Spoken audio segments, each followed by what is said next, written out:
I'm on the 4th. That wasn't here. Good evening, ladies and gentlemen. Sorry. This is a regular meeting of the Gorham Planning Board. It is Monday evening, September 8th, 2025. Please join me in pledging allegiance to the flag. I pledge allegiance to the flag of the United States of America and to the republic for which it stands, one nation, under God, indivisible, with liberty and justice for all. Thank you. Ladies and gentlemen, please silence your cell phones. Thank you. Ms. Hyman, would you please call the roll? Certainly. Mr. Frank? Here. Mr. Walsh? Mr. Hager? Here. Mr. Benson? Here. Mr. Delaney? Here. Ms. Nichols? Here. Mr. Crucifuli? Thank you. Ladies and gentlemen, in our package, we have approval of the minutes. August 4th, 2025 Planning Board meeting, July 15th, 2025 Maker Builders Site Walk, and July 17th, 2025 Daring Drive Site Walk. You may recall those site walks, we held those back because there was some uncertainty. Those corrections have been made, so what you have now is actually the official word. Thank you, Mr. Damon. So, looking to my left, Secretary, Mr. Nichols, any chance you've had a chance to review those? I have on the site walk of July 15th. That looks fine. I didn't find any issue in it. I saw where the correction was made from the last time, and it looks good to me for purposes of passing. Do you want to do one at a time, Mr. Chair, or do you want me to go Sure, through all that would be three? easy. And the correction there was the project was to be completed in 3 phases. Correct. Instead of 2. That's correct. Is there a motion, please? I would make the motion, Mr. Chair, that we approve the minutes of the site walk of July 15th. Thank you, Ms. Nichols. Is there a second, please? Mr. Frank will second. Thank you, Mr. Frank. Is there any other discussion? Appreciate those corrections. All those in favor? Anyone opposed? Thank you. Moving along, Ms. Nichols? The site walk notes of Thursday, July 17th also look good to me. The one change we had a question about Mr. Bunting's role in the process, and it was correct the way it was, but we wanted to be sure. And that was the only correction that we were waiting on, so I would make a motion that we approve the site walk notes for July 17th. Thank you, Ms. Nichols. Is there a second, please? No second. Thank you, Mr. Delaney. My memory is fading. Mr. Bunting was representing Coldwell Banker? He's affiliated with Coldwell Banker. That's his employer. He was on the applicant team. So it's just as if an engineer working with the applicant were at Sebago Technics, we would put that they worked at Sebago Technics. I trust your notes. I appreciate that. There was a motion and a second. Any other questions? All those in favor? Anyone opposed? Thank you. And last but not least, please, the minutes of August 4th. On the minutes of August 4th, I found a few corrections on the first page. The approval of the July 15th, that should be MAKA, M-A-K-A Builders, instead of M-A-K-E. And in the write-up just below that, we've got those numbers backwards. Mr. Frank and Chair Hager noted that the site walk minutes said the project would be done in 2 phases. Maybe I'm reading this wrong, but the discussion was for 3 phases. It says it was done in 3 phases, but the discussion was for 2 phases, but I think it should be opposite, correct? Am I reading that right, or am I reading the whole thing incorrect? I believe it should be 3 and 3. There Well, may have been a mistake in the original notes from the site walk, and that's what the discussion was about. The original correcting note the said notes. 2 phases. Correct, but I believe that was a mistake, so they were correcting that. The draft that we received last month said Yes. 2, but my memory, and those of us that were able to attend, recalled 3. We tabled that. Damon has corrected that. Yes. What Mr. Frank said is correct. But here it's saying that the site walk minutes said that the project would be done in 3 okay. phases, and I think the minutes said 2, and we had to correct it to 3. My recommendation is we go back and check the recording and correct that. We want to table this? My recommendation. Is there a motion to table? Okay, I will take a motion to table, and let's just make sure that's all in there correct. Thank you. Is there a second, please? Sure. Thank you, Mr. Delaney. We're going to table this until we get that edit corrected. All those in favor? Anyone opposed? Thank you. Moving right along, reports. Chair, I have no reports. We have a lot of stuff on the agenda this evening. Committees, Ordinance Review Committee. Mr. Walsh is not here. Anyone else want to speak on his behalf? We're moving along. Comprehensive Plan Implementation Committee. Mr. Frank. We did not meet. Thank you, Mr. Frank. Administrative Review. We have not had any applications this month. It's only the 9th or 8th, whatever the date Well, is. The we 8th. didn't have any in August either. Okay. Very good. Are we ready to continue? Well, looking on both sides. Ladies and gentlemen, this is a public hearing. Public hearing, item number 1, public hearing, Master Site Development Plan, Mitchell Woods Condominiums. A proposal to create a master plan to construct 32 units of multifamily housing with the associated infrastructure on County Road on Map 6, Lot 2, Zone South, Gorham Commercial Corridor. The applicant is represented by Andy Morrow, PE, with BH2M. Would staff like to open this up for us? Certainly, Mr. Chair. A reminder that this, again, is a master site plan application. It's not meant to discuss everything and all the nitty-gritty about the project.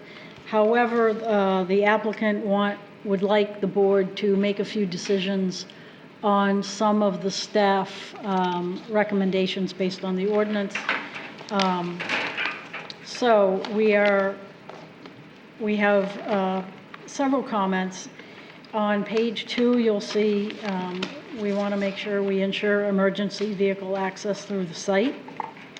We would like the parking provisions to be revised to meet the zoning requirements. We'd like the access from County Road to meet the safety standards as recommended by the town staff and the third-party engineer. And I will look to the town engineer to explain that more fully. He does have a review, and I will get to that in a moment. The contract zone revocation has been approved by the town council, has been signed and recorded at the Cumberland County. So that contract zone is no longer valid for this project.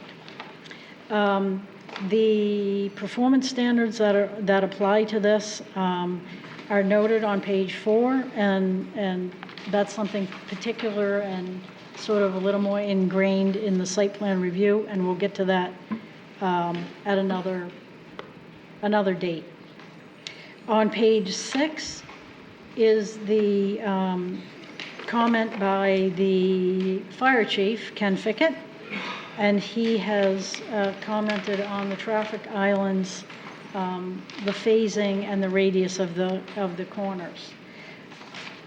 On page 8 is the town engineer's comments for the access along County Road. And so I'd like to have him explain that more fully. After I mention on page 9 a similar comment by our traffic engineer, Barton and Lejudas. With that, I turn it over to you, Mr. Chair, and for questioning, possibly the town engineer, Mr. Norton. Ladies and gentlemen, do we want to check with Mr. Norton first, or shall we segue over to Mr. Morrow? Not sure what makes the most sense. I'm going to throw this over to Mr. Morrow, put the burden on him, and then we'll go back to Mr. Norton to maybe have our own US Open right here. Please, Mr. Morrow, good evening. Good evening. Andy Morals, BH2M, civil engineer. Thanks for hearing us tonight.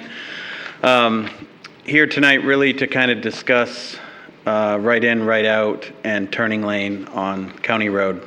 Get some input from the board. But before I dive into that subject, let me just quickly go over some of the changes we've made based on what we discussed last time we were here. So if the board members, we had two dead-end roads that kind of forked off the main road. We've created a looped road system that I think works relatively well. As part of doing that, we reconfigured the buildings. We've got a couple 6-unit buildings and kind of joined some of those buildings together. More to come on that, just give me a few. But we added the phasing to the plans, 12 units in phase 1, 20 units in phase 2. That's kind of shown with the red line on the plan you guys have there in front of you. We provided a plan that showed the entire parcel. I know the board was interested in what the developed portion of this parcel looked like in proximity to the whole parcel. So we tried to give that to you on one plan. Some items that Carol touched on that need to be addressed are temporary turnarounds at the end of phase 1. The applicant certainly intends to create temporary turnarounds at the end of those, at the end of phase 1, prior to building the entire road. So we can update the plans accordingly to show that. We will provide a turning template that shows that a fire truck can get around the looped road system. I can tell you it can, but we certainly designed it so that it could do that, but we will be sure to show that on a plan to the fire chief. There was a handful of items that were called out in the memo that need to be submitted prior to our subdivision and site plan approval. To be clear, we're not here to kind of discuss those items tonight. We're just here for our master plan, but we'll certainly provide financial capacity, technical capacity, HHE 200s, water main extension, or water extension, sewer extension. That information that was called out, we'll provide all that as part of that process. So since we submitted the master plan to you guys back in July, we've been moving forward with the design of the project. We've made some changes to the plan since you guys have seen it. The 6-unit buildings that I'd shown on the plan that you guys have, we have split those into 2 3-units. So we provided between 10 and 20 feet between those buildings and just spaced them out a little bit. This is a new layout of the plan. You can see it's very similar to what you guys have in front of you, but it is a little bit different. I have copies here. If the board would like to see those, I'm happy to hand those out. Ultimately, the applicant is now proposing 8 3-unit buildings and 2 4-unit buildings. So those 4 6-unit buildings, if you were split into 8 3-unit buildings. So, as I mentioned, the major point of contention tonight is to get some direction from the board on what you guys would like to see for traffic. So I would like to, with that, I'd like to bring up the applicant's traffic engineer, Jason Reddy, and he can kind of run through that for the board.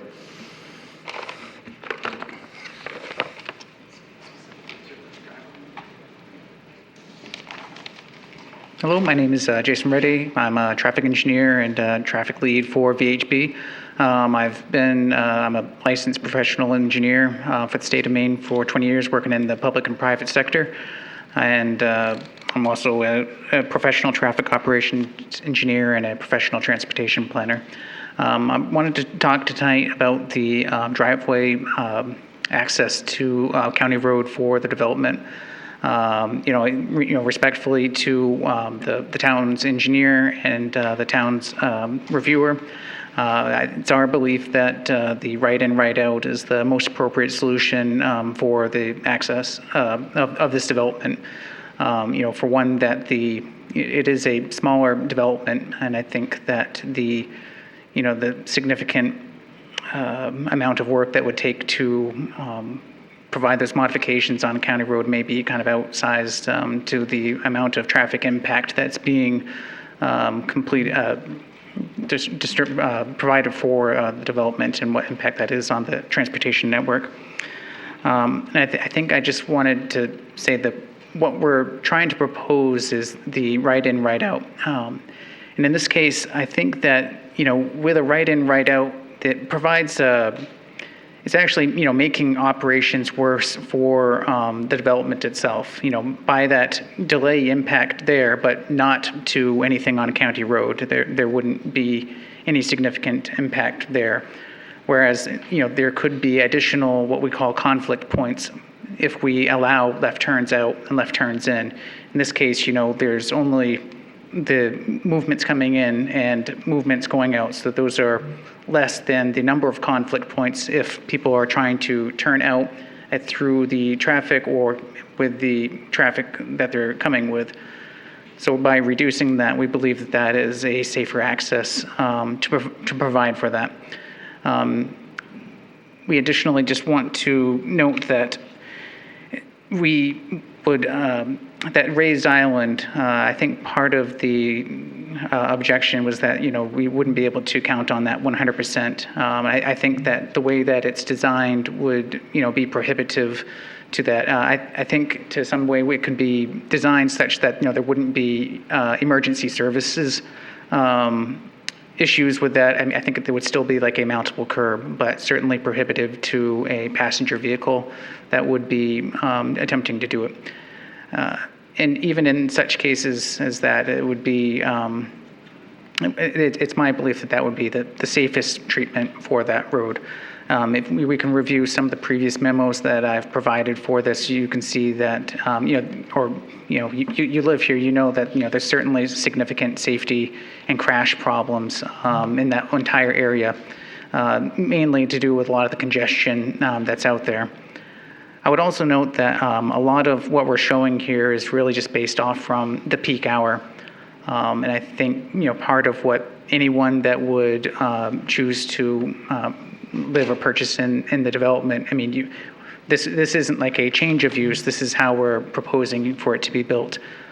So it would be a known quantity, we'll say, for anyone to try to use that and how they would choose to make their trips in order to accommodate the right-in, right-out driveway access.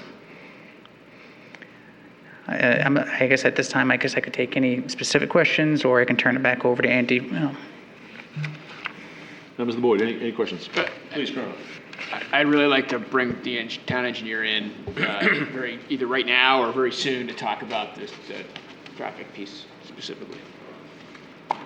Before you sit down, because there may be some questions that are generated. Absolutely. Mr. Norton, please. I appreciate it, Mr. Chair.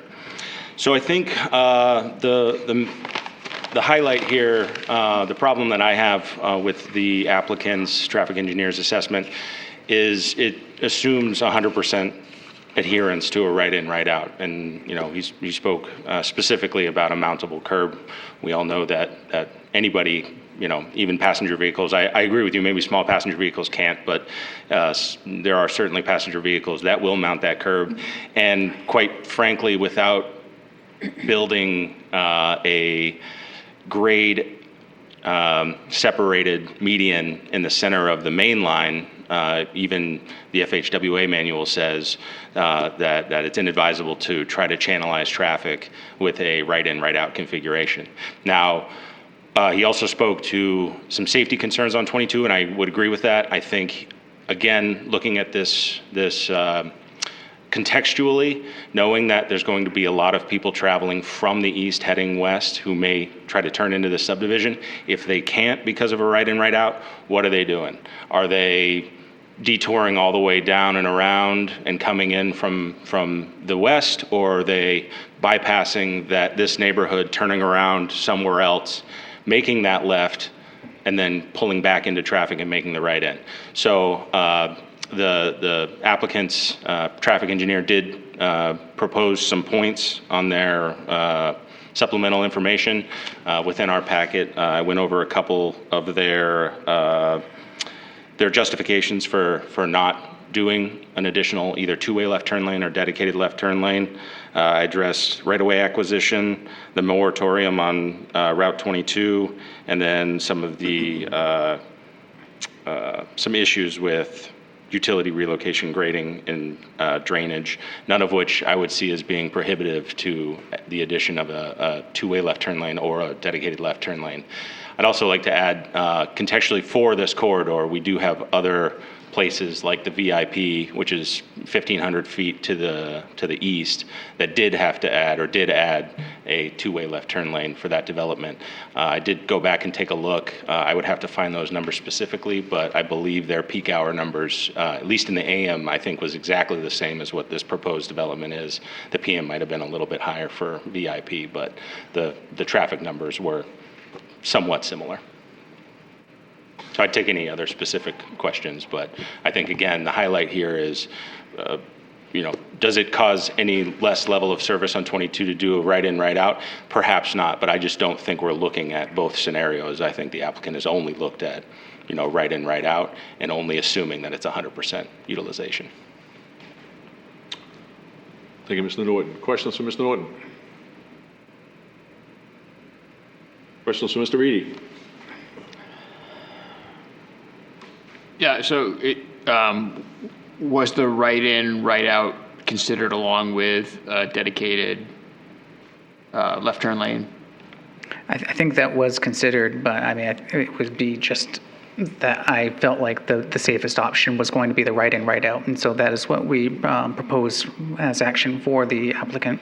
Do you have any comments on the idea that someone's going to bypass, they're coming down the road, they don't realize, or they bypass, they can't turn left into the street, the driveway, into the condominium complex, but so they go to the next available and they do a U-turn, potentially causing additional traffic issues in order to come back and make that.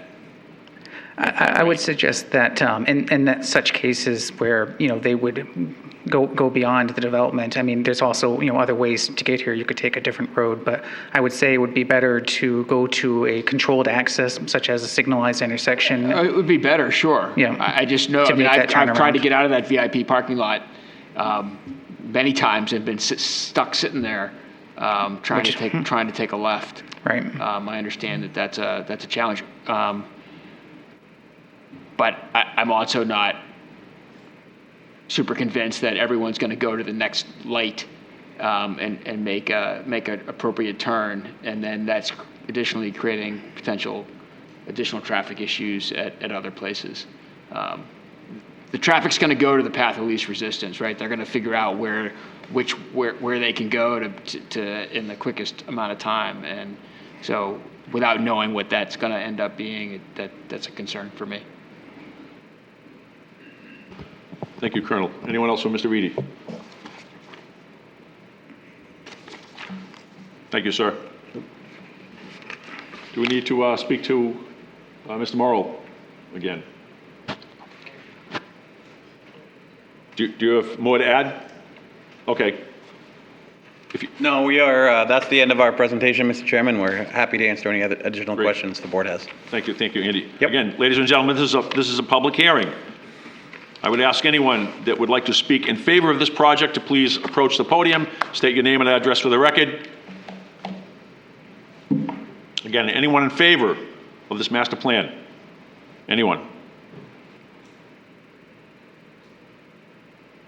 I see no one rising.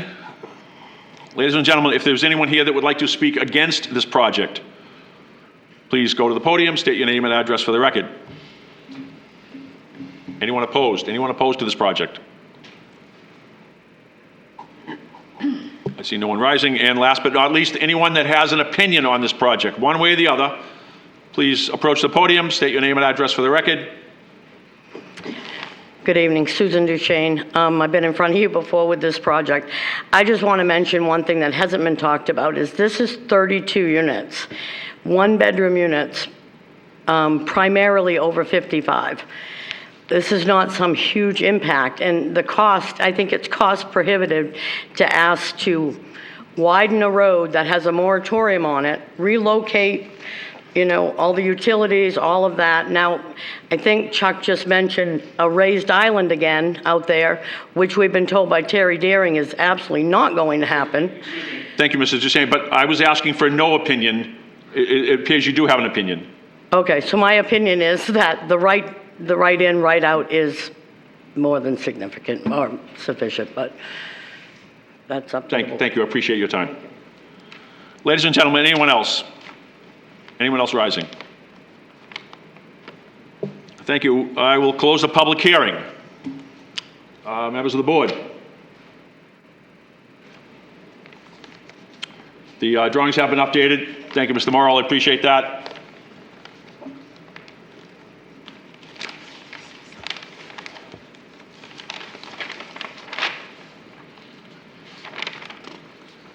Well, I'll kick this off if people are not going to jump on it. Planning Department, this is not a criticism. As far as these the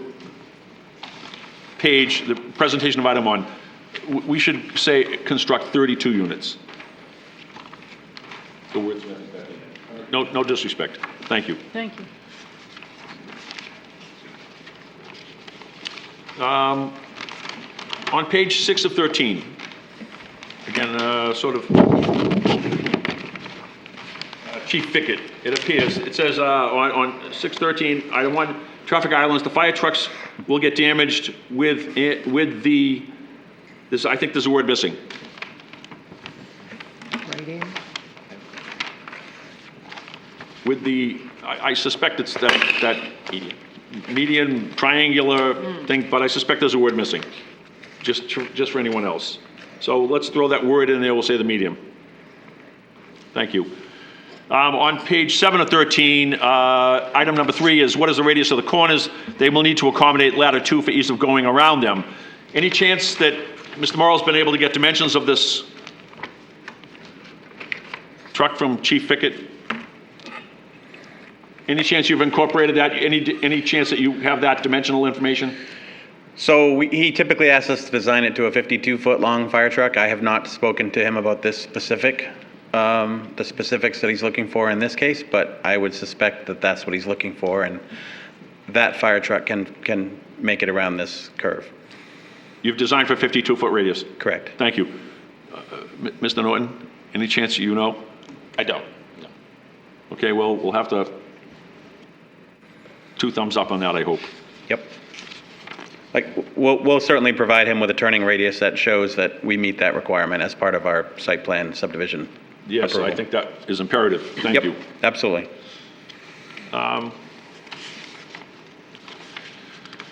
Members of the board, my own opinion on this right in and right out is that I expressed it last month. I'm not in favor of it. I'm only one vote. I'm not in favor of it. I am worrying about emergency vehicles getting in and out. This is an over 55 community. I suspect, and hopefully not, that emergency vehicles will visit this site, hopefully less than once a year. And I don't know how tall this berm, this curb restriction, this triangular piece is, whether public safety doesn't care, they'll just drive over it. I'm concerned about it. That this is my opinion. Any chance, Mr. Morrow, when would this thing be constructed? In other words, we have construction going on, construction traffic. We have concrete trucks coming in. They're kind of heavy, et cetera. Lumber, everything associated with it for 32 homes. When would this road thing be constructed? You talking the actual? A sequence of events. Would this be first before we get to the road, or are we going to build the whole thing and then put this right in, right out at the end of the project? Right. So ultimately, it's going to depend on what we end up for an island. I mean, there's lots of options to do this, to construct this island. If the board's familiar with, say, Natalie Place, down by 7-Eleven across from Main Street, that's a right in, right out only. It's a raised concrete island that's maybe 2 inches tall.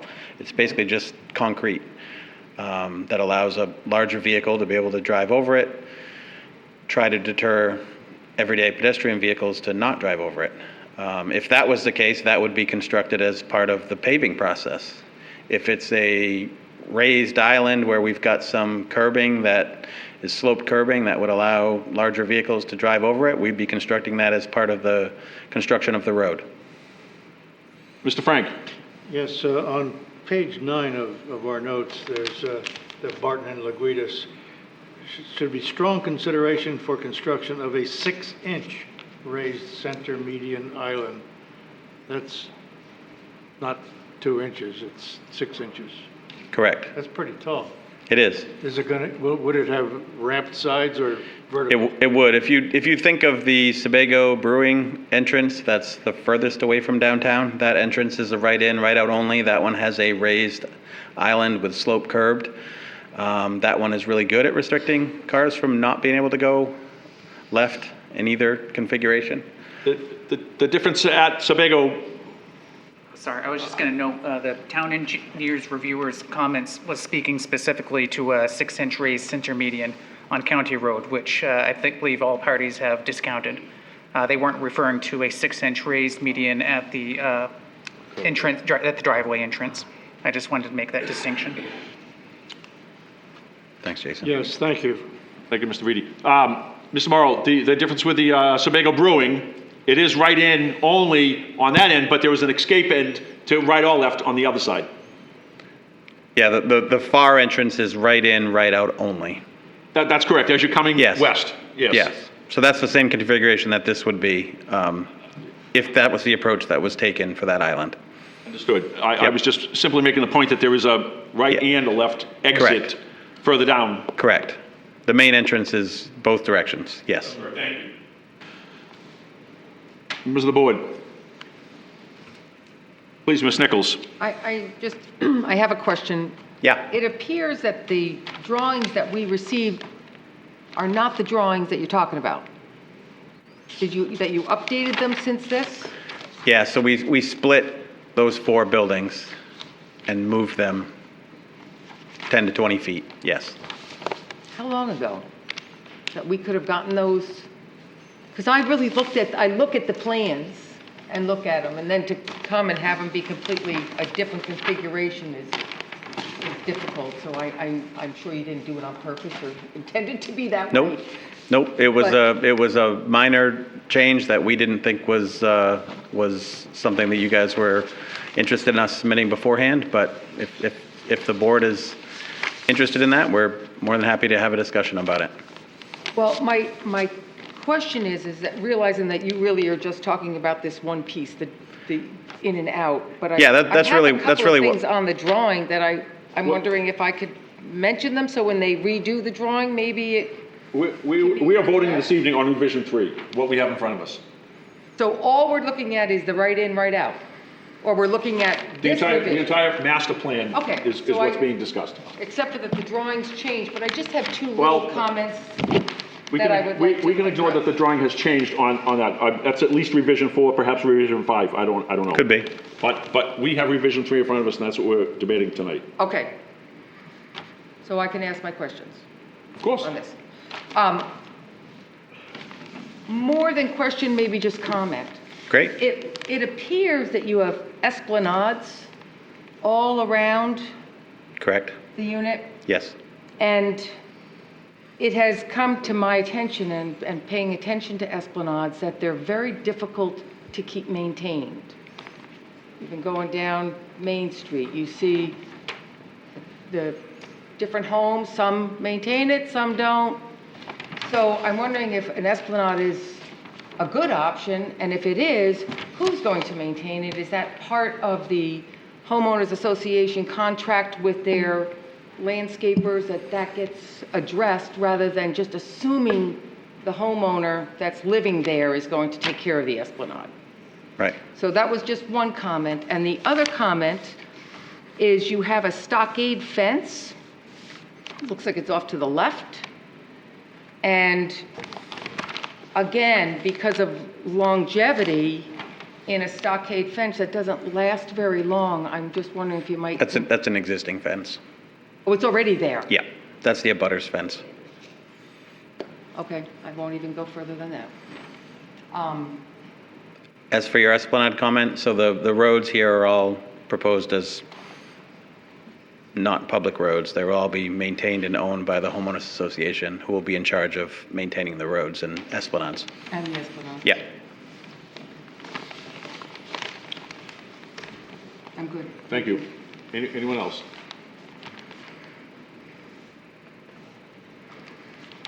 Mr. Delaney, Mr. Frank?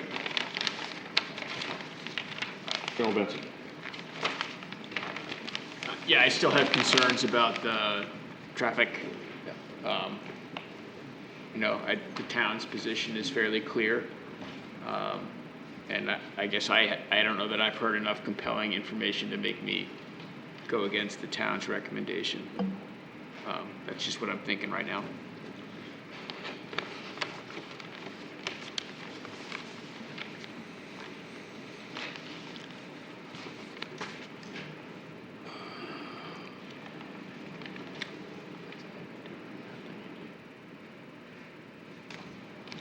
Question to planning.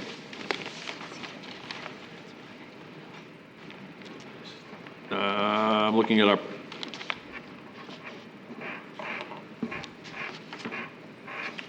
our options as motions.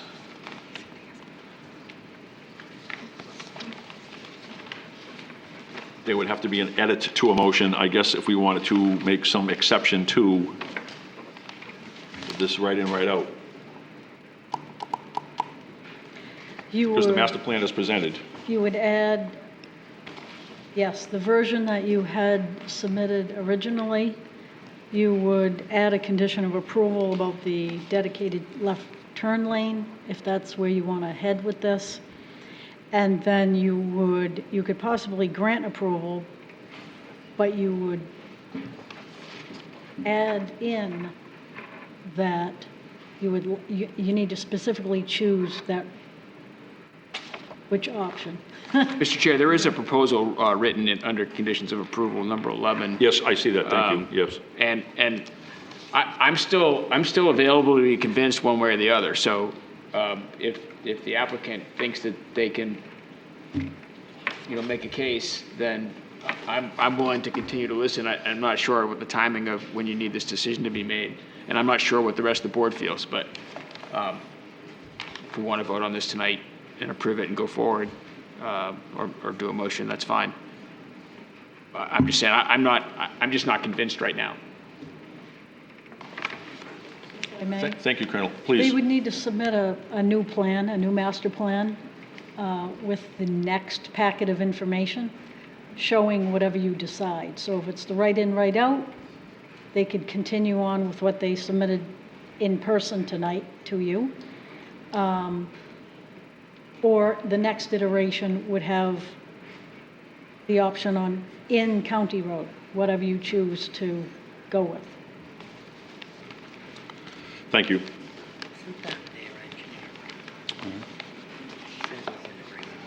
Well, ladies and gentlemen, we have on page 13, two suggested motions with item 11 as a proposed item.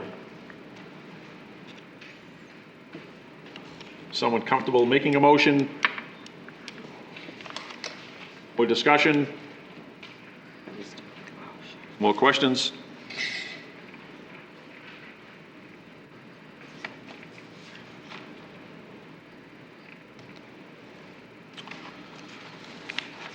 We're still awake, I hope?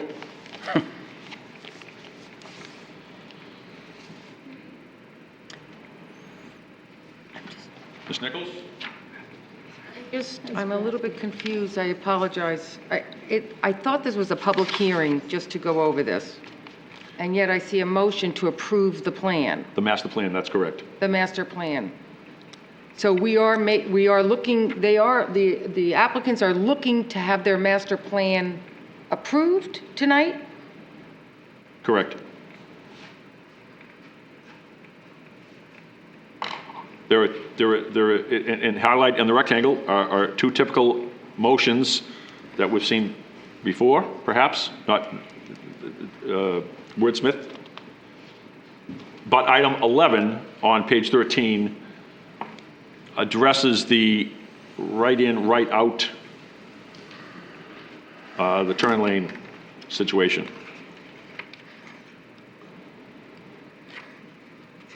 I'm still confused, and I apologize. I don't understand how we can approve a master plan when we don't even have the right master plan.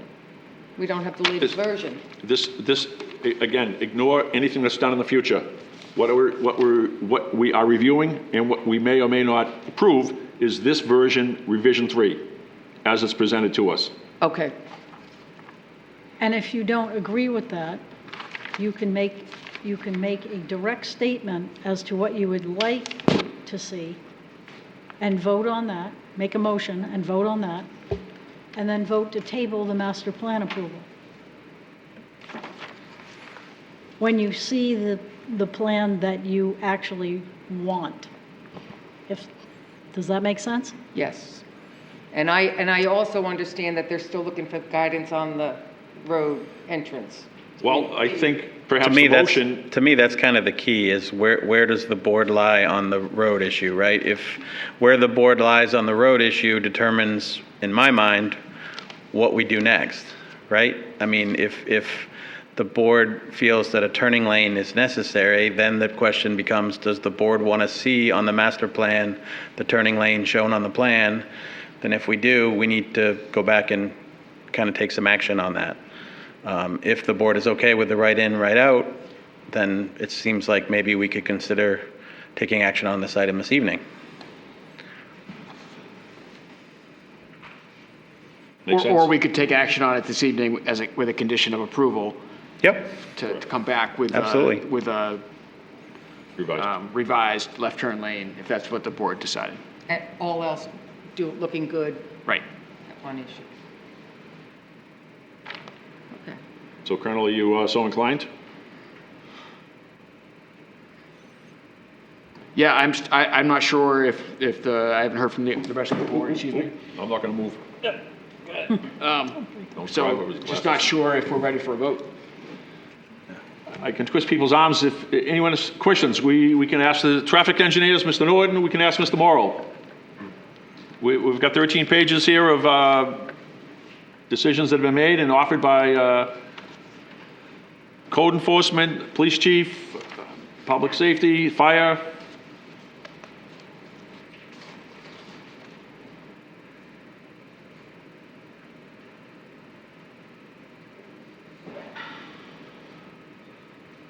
Let's move this along, please.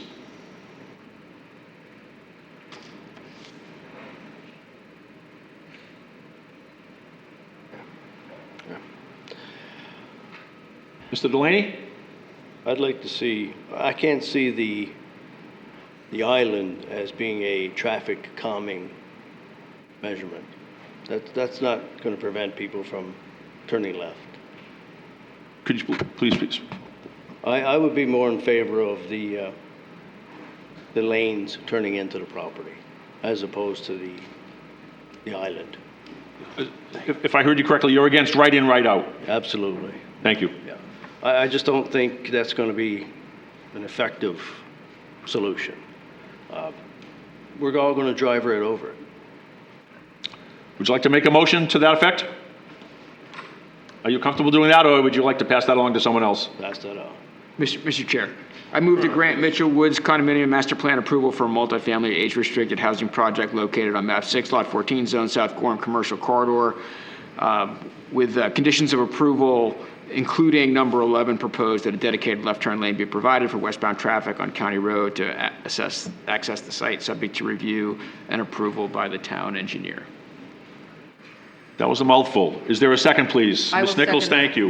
You all set with the verbiage, and we have it recorded? Everyone understand what we're voting on? Yes. All those in favor? Anyone opposed? Thank you. thank you.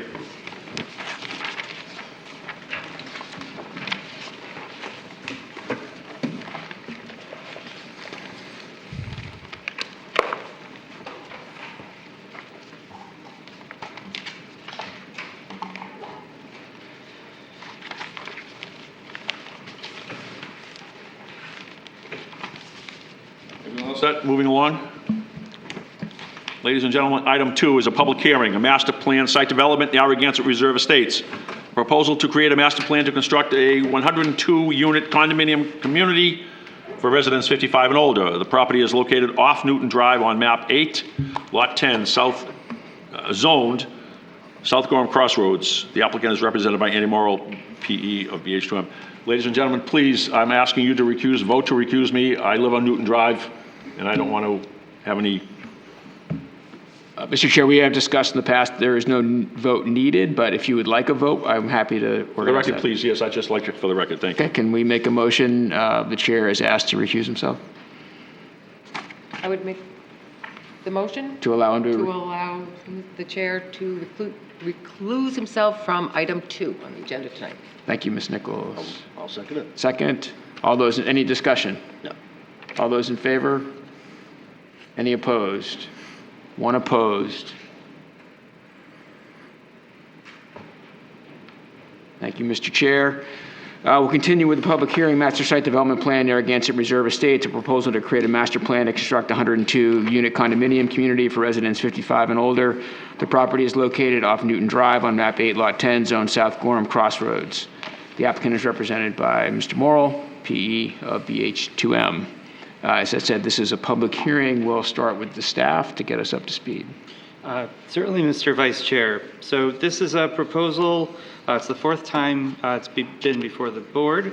So what they're before you with tonight is master site development plan. So in the zone that this is located in, master site development plan is required given certain conditions. In this case, because the project is phased, that plan is required before they can move ahead with a subdivision and site plan approval. Preclude that process. It's what happens before that. It's discussed a little bit during the previous item. It's general. It's a conceptual plan that the additional process will then fit inside of and conform to, with some revisions possible. So it really sets the stage for that. And really, what's really important here is it sets the phasing, so which items will occur in which sequence. So what they've done is provided that. There's phase lines on the plan that's been provided for you. And the way the master site development plan process works is that's approved, and then it actually doesn't get recorded and signed by the board until they actually move ahead with phase 1. So just to sort of lay that out for you all. So some items that we've flagged here, and look for some more information from the applicants on. So they've shown how they've done some additional wetland delineation. So we look for them to provide information about how that's affected the layout of the roads and what they've done with that. They are, one of the key considerations here is provision of water and sewer. So right now they're planning to run public water down Brackett Road to provide public water to the site. They're looking to provide on-site septic systems. However, there are other projects, one project in particular in development that may lead to public sewer being run down Brackett Road. So what we've asked for them is to consider how the projects might fit together so that, for example, in phase 2 or 3, they might actually be able to use public sewer as opposed to private on-site, and or connect the private on-site to public sewer at some point in the future. So a lot of moving pieces, and we've asked them to try to consider how that might all fit together. We've asked them to look at creating some corridors for street utility connections to adjacent parcels or potential trail connections. There is a trail along the Central Main Power Corridor that's adjacent to the parcel. Pedestrian overlay zone, so this is located in the pedestrian overlay zone, so sidewalks are required. There is an option for the board to provide in lieu fee for off-site sidewalks only. On-site sidewalks are required, cannot be waived. So some other considerations, the ordinances require that all stormwater systems be constructed in phase 1.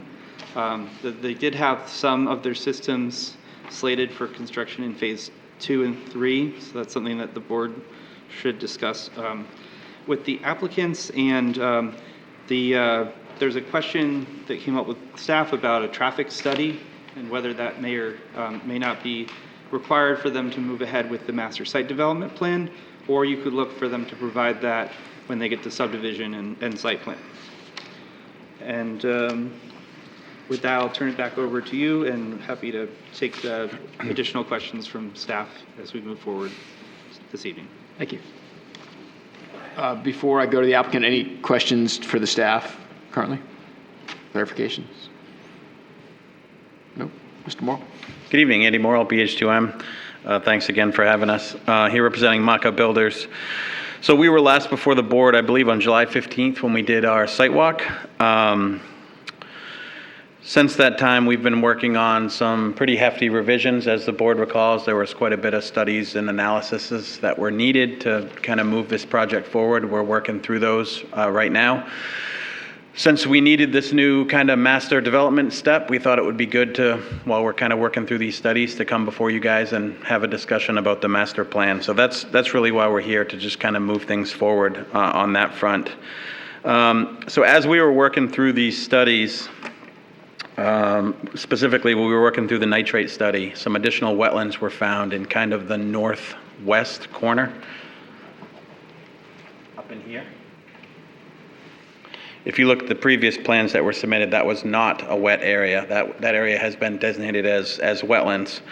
If you remember our previous layout, we had Astor Lane was continued past Wallflower Lane and extended out into kind of that wetlands, and there was a unit over there.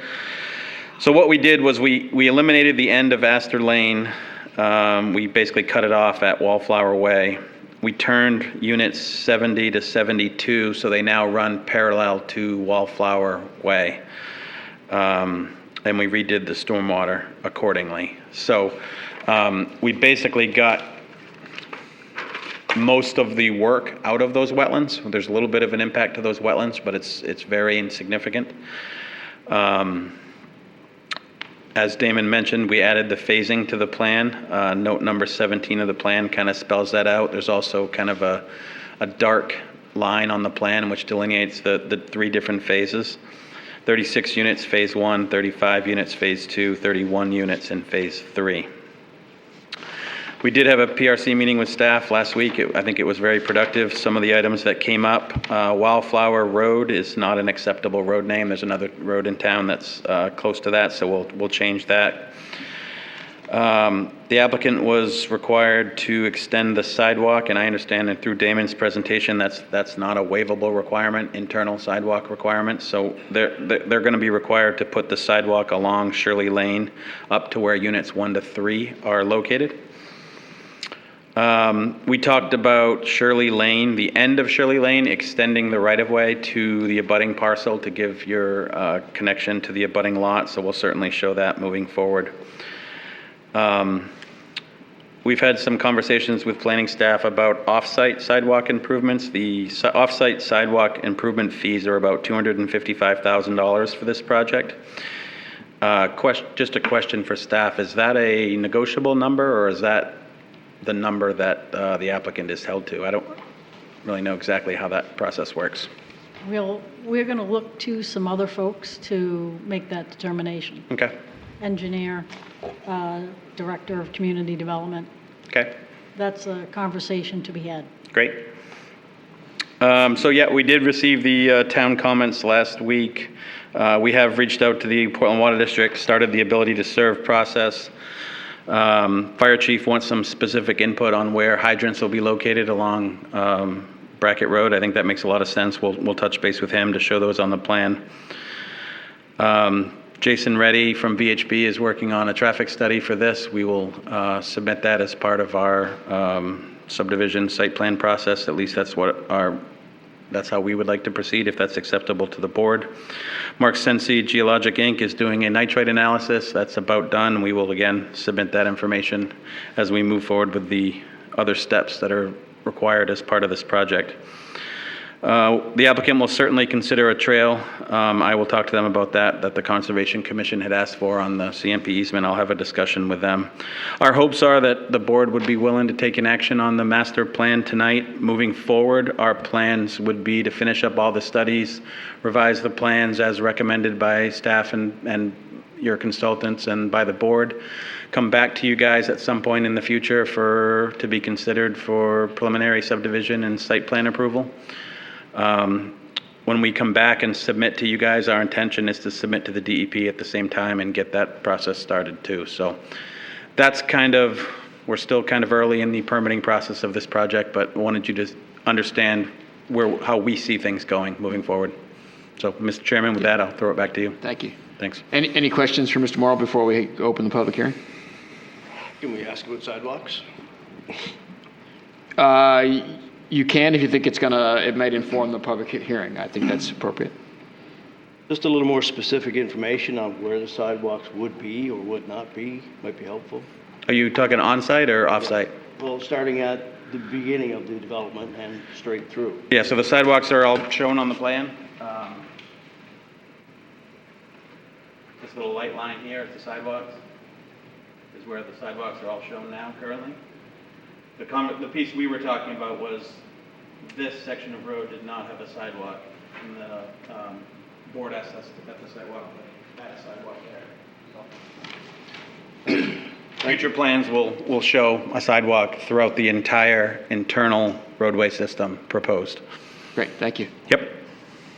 Thank you. Any other questions? That's it. That's good. Yes, Mr. Frank. Thank you. Andy, excuse me. The road itself, the roads that's on Newton Drive and Shirley Lane, Yes. the ones you have shaded in gray, what is their situation right now? Are they dirt?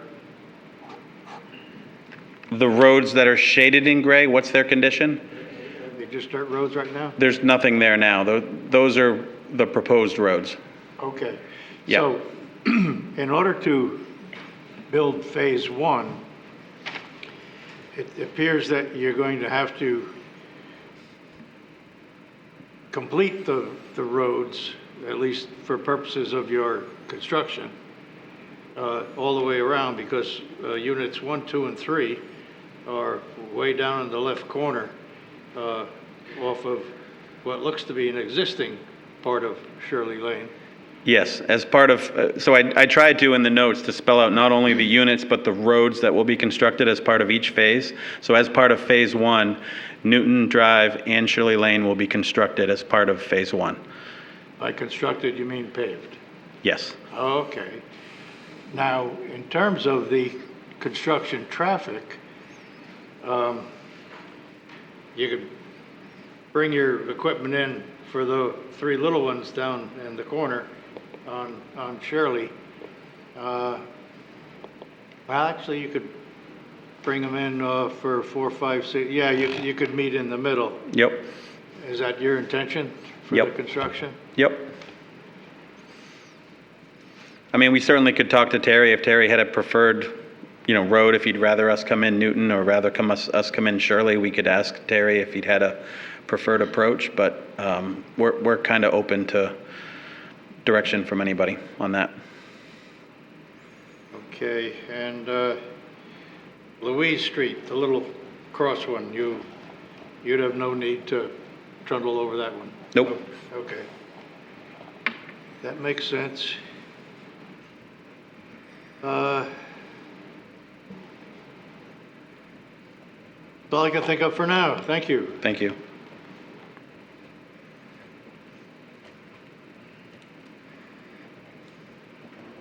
Thank you, Mr. Morrow. We'll go ahead and open this up for this public hearing. So anyone who would like to speak in favor of this project, please come to the podium, state your name and address. I only ask that if to address your comments to the board, you're welcome to ask questions, and we'll take them down, and the board can choose to answer the questions during our additional comment or discussion period. Anyone speaking in favor of this project? Seeing no one rising, I will open the floor to anyone speaking against this project.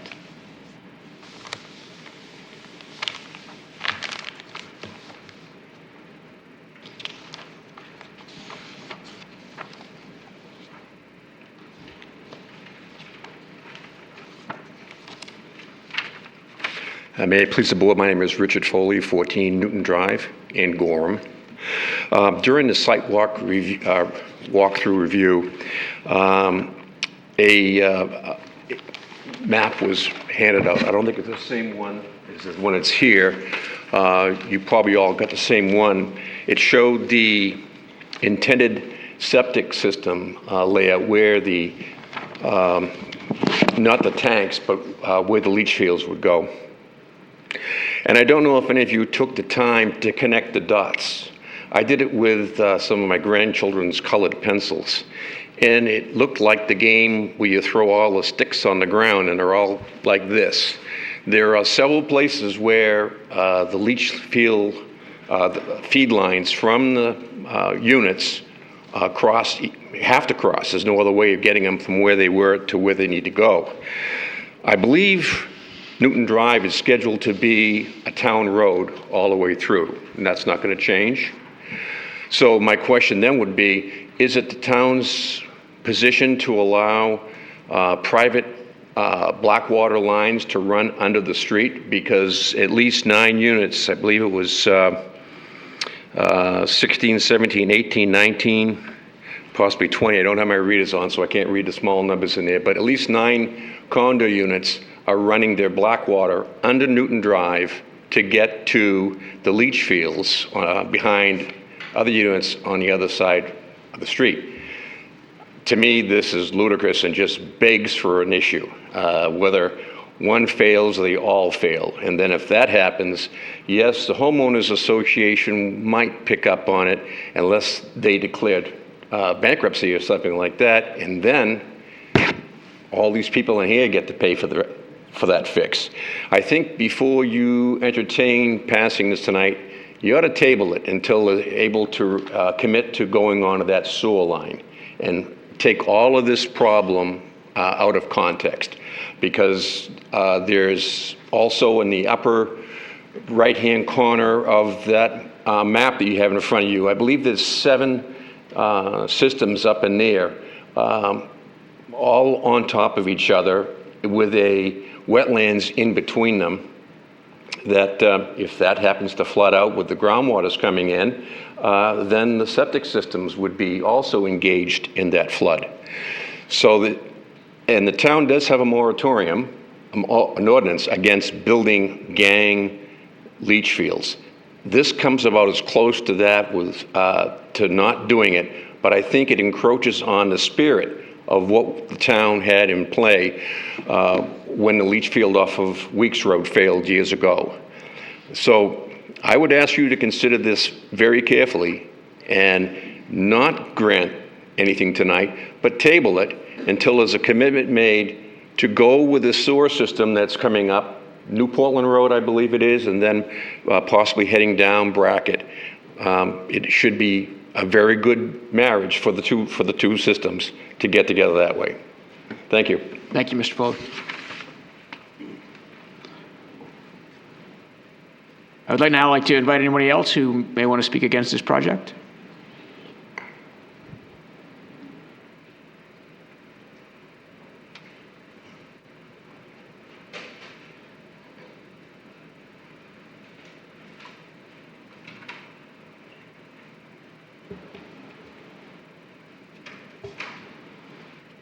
Richard Blake, 27 Newton Drive. My concerns are a lot like Dick's here. I've been there a long time. First lot I bought on that property quite some time ago wouldn't pass any septic system of the day. We had a soil scientist come in. He said, this isn't going to work. This is not a buildable lot. So I had the soil scientist, I got together with the guy that sold me the lot, and he said, well, I got other lots, look around. So after a fashion, they found a place where I could put a septic system in. So that's where I built my house. Over the years, there have been systems in the neighborhood that have failed. There's been sewerage coming out onto the street, and they had to redo the systems and everything. There's so much ledge. When I wanted a garden, I had to truck soil in to put a garden in. There's been proposals to put other subdivisions up in this area, maybe 10 or 12 units, and they actually did the soil tests, and the soil tests came out looking like a jigsaw puzzle. The test would pass here, and the house is going to be over there, and much like Dick said, it was kind of like a chessboard. for 10 or 12 units. So I don't see how 34 units are going to gang up and have over 100 households and get rid of the wastewater. Anyhow, recently, McCullen Road, they're working over there, and we hear them over there all the time pounding the ledge. I think they've run into more ledge than they ever expected. They're having a hard job getting into the ground there. So before we move forward on this, make sure that, like Vic says, everybody gets stuck with a pile that we can't work our way through. Okay? Thank you, Mr. Blake. Is there anyone else to speak against? Seeing none, I would like to open it up to anyone who wants to speak in favor of this project. I'm sorry, who's neutral for the project. Yeah, we already did in favor of.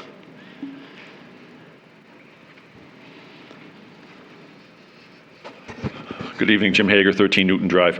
One of the things that Mr. Blake has brought up at every public event is that traffic on Newton Drive. 2 vehicles cannot pass on Newton Drive at the same time.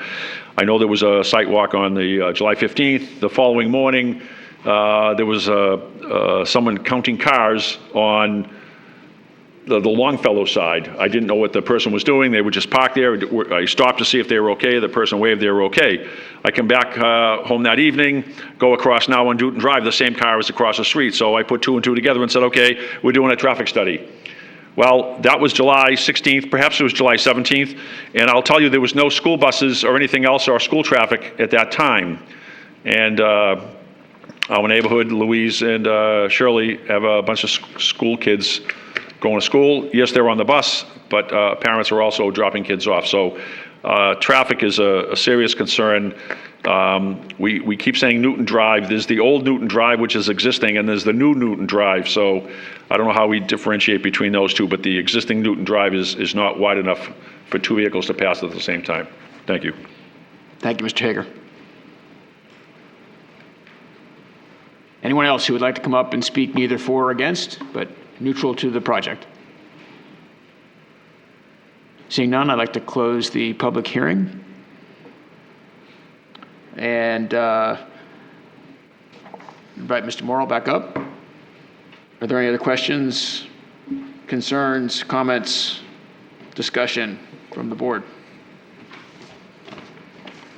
Yes, Ms. Nicholas. I have a question, and I'm not sure who's best to answer it, but I heard it a few times that there is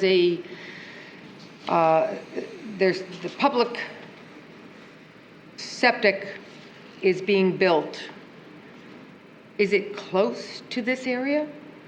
I mean, it sounded like I was hearing people wanted to maybe hold off until that public water is available, or septic is available. Is that a reasonable request, or are we maybe talking 6 to 15 years? I mean, I just have no idea what that looks like.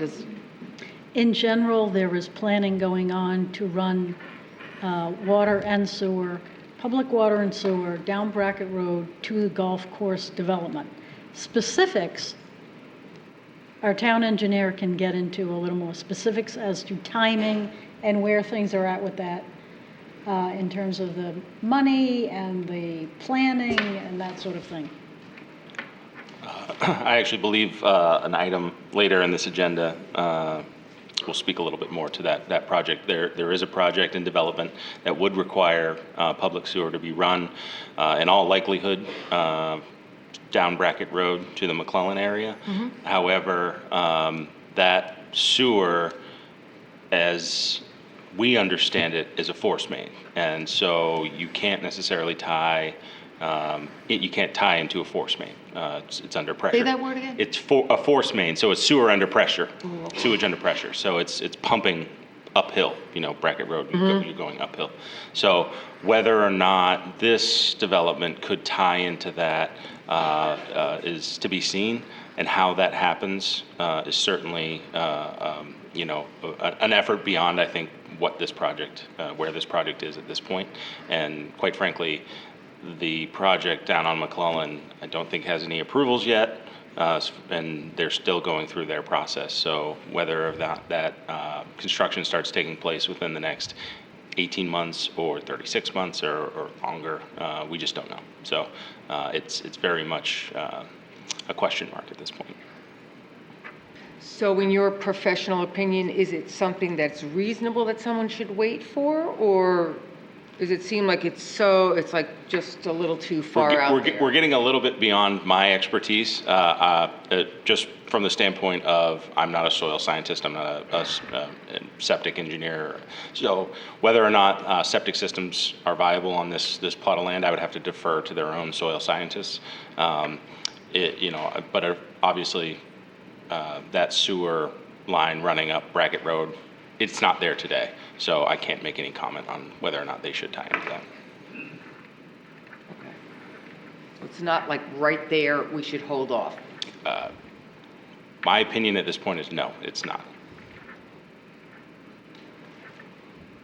And just to reiterate to help the board, it may be there by the time phase 2 or phase 3 is constructed. So we may look to have them to connect at that point and perhaps connect their private on-site septic to the public system when it is constructed at such point as when that's feasible. So you mentioned that in your initial comments. So has that been taken into consideration? I mean, I know you're out at the site plan phase, but are you thinking that way or not? I mean, the applicant certainly likes the idea of being able to connect to sewer if it becomes feasible in the future. Whether that does or doesn't is the question, and I don't think any of us have the answers to that. I mean, I remember two site walks ago on this property. The plan was a little bit different, but the concern about ledge, sewer, /septic, traffic. I mean, they were all the same concerns. This was several years ago. Yep. And so, for me, can you elaborate on the sewer and address some of the concerns that were brought up during the public hearing? Are you prepared to be able to talk about any of that tonight? Sure. That'd be helpful. Yeah. So concerns about extending private sewer No, across... not the private sewer. To start, it's the septic piece and the array of septic on this property, where the septic lines are going to be run to, right, et cetera. Right. The question was brought up: is it acceptable to have private sewer lines run under a public road to be able to serve a septic system on the other side of the road? Those septic systems have been reconfigured so that they don't do that anymore. You'll see that in the nitrate analysis that we provide to you guys as part of our subdivision and site plans. You'll see the new septic layout and design of all these systems. We're doing HHE 200 designs for all the systems, so you'll see the layouts of all that stuff. So I don't know what an ATG 200 design is.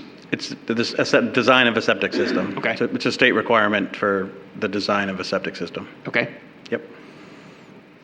And you're confident that you're going to be able to fit them into the site with the conditions that you're finding there? You mentioned additional wetlands being found, et cetera. Yeah, there's no problem to get the septic systems to work, no problem. We can meet all the town state requirements. And we'll certainly prove that to you guys when we submit all of our information to you guys. Okay. Will that be for the next meeting? The question is, I don't know when those studies and all those analyses will be complete. Our hope would be to be able to get before you as soon as we can to be considered for preliminary subdivision approval. So when that's going to be, I don't know for sure. Yes, Mr. Frank.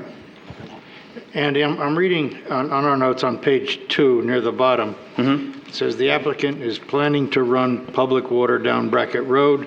Recommended you coordinate with the developer of the Gorham Fairways, we've been talking about that, which is planning to run public water and sewer on the same route. So going back to the first part of the sentence, the applicant's planning to run public water, are you planning to do that independently of whatever happens down at the golf course projects?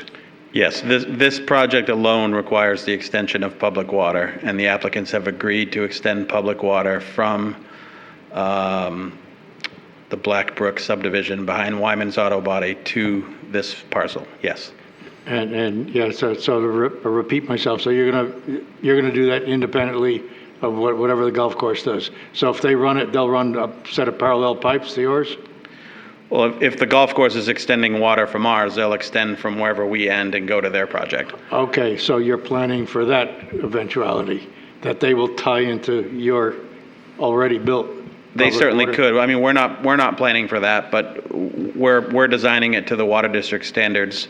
Okay, And if so somebody you're- else ties into it, that's up to them in the water district. Thank you for that. Yep. Yeah, you're designing it for that, although you're not counting on it, more or less. Correct. Okay, thank you. Yep, you're welcome.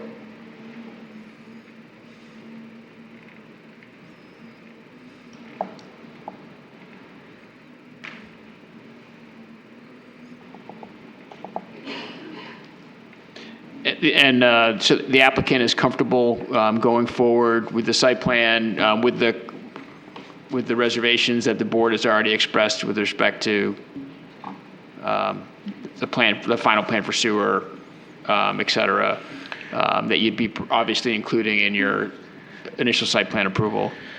Yeah, I mean, I think, a big part of this project moving forward is the septic systems and allowing the board to be able to look at that information, analyze what our, hydrogeologist comes up with. I'm sure that's going to be going out for peer review. That's going to be a big part of our process when we go through the preliminary subdivision and the site plan process for this project. So yes, we're comfortable with the master plan as it's laid out, comfortable that we can make this work and we can design it to meet all the requirements. Knowing that there's a lot of work to be done to kind of look at these studies and get through all of that. Thank you. Yep. A question for the staff. I thought at one point there was consideration for road work to be done and included for Nelson Road because of the concern about the narrowness of it. Does it meets the requirement for this increased traffic, the size of Nelson? Newton. I'm sorry, Newton. Yeah. I can't necessarily speak to that. However, I can tell you that it's the typical course for the town to require upgrades on roads that are being used for construction like this and or to be upgraded for the additional traffic. So yeah, we would, during site and subdivision, we'd be looking at the traffic study, what their additional traffic counts were, and whether or not the adjacent roadways were able to handle those. And you're anticipating that? Yes, and we've had conversations with Public Works on this project on numerous occasions where they've said that they anticipate there's going to be some improvements to Newton, potentially Shirley. They want to look at, our more formal application with all the information in it so that they can make a determination of what those improvements are going to look like. But Public Works has implied that there's certainly going to be some kind of improvement that's going to be needed on those roads. Okay, thank you. Yep. Certainly because we're tearing it up to put the public water in too, so that, that. Right. The other question is a point of order. We've only got 4 members of the board currently, so in order to pass any resolution tonight or motion tonight, does that require all 4? So we have to have a unanimous opinion with the 4 votes. Yes. That's Okay. correct. That's my We do have our town attorney here this evening too, if you have any more detailed questions about that. It's available in the call. That's my understanding, so I just wanted to confirm that and make sure that the rest of the board understood it and that the folks in the audience understand it as well. Is the board comfortable with that or have any other questions? Good. Okay. I'm good. Is anyone ready for a motion?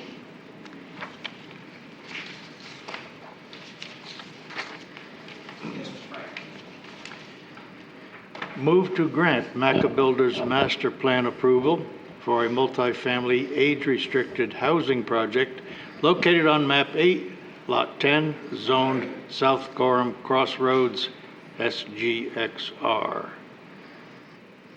Thank you. Is there a second? I'll second. Mr. Delaney, thank you. Any further discussion about what's been proposed? All those in favor? None opposed. That concludes item 2. I would like to invite Mr. Hager back up to his seat.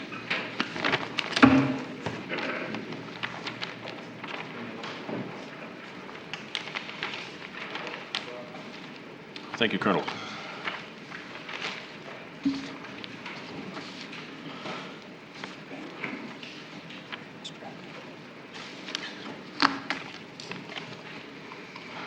Are we all set? We need to shake our legs or anything? Are we all set to keep going? Carry on. Ladies and gentlemen, this is item 3. This is a public hearing, a zoning map amendment. A request to amend the town zoning map for a portion of a parcel, map 34, lot 14, from urban residential expansion to industrial. I would like to look to Planning Department to please kick this off.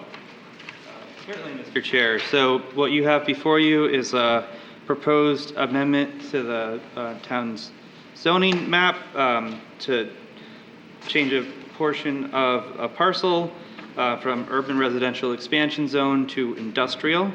A map showing the proposed amendment was included with the materials.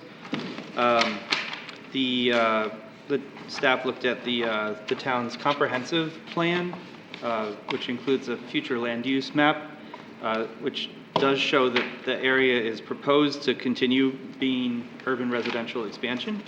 However, it is the prerogative of the town council to adjust the zoning map if it sees fit to do so, and find sufficient justification.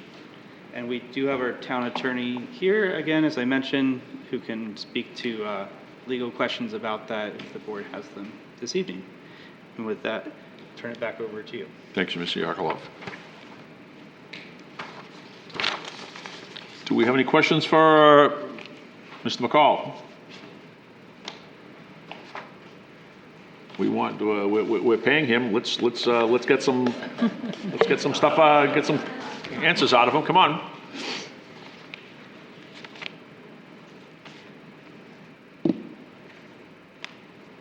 No questions at all. No questions at all. Does everyone understand the motion or the initiative? So I guess my question for the staff, so this is coming from the town council. They're asking us to weigh in on this.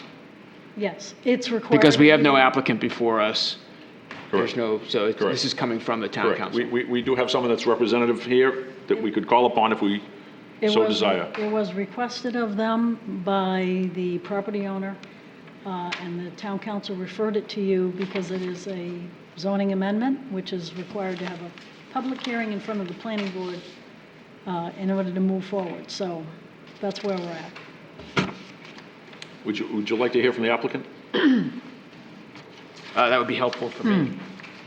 Mr. Pratt, would I ask you to please join us? Thank you. Good evening. Thank you for hearing us tonight. So my name is Danny Shaw, and I'm co-owner of Shaw Brothers Construction. We started a construction company a little over 48 years ago in Gorham, and we started this quarry, I believe it was around 17 or 18 years ago. We had an opportunity to buy the 47 acres next to us, which brings us back to Queen Street. And we purchased that a couple of years ago. Right after we purchased it, we realized that the town had come up with a new zone where the quarrying was accepted in that zone. They changed it to a new zone that did not, even though the comprehensive plan talks about that is for mineral extraction. So we started out, we went to the council. We wanted to, through the town, thought we should do a contract zone, and that was not favorable.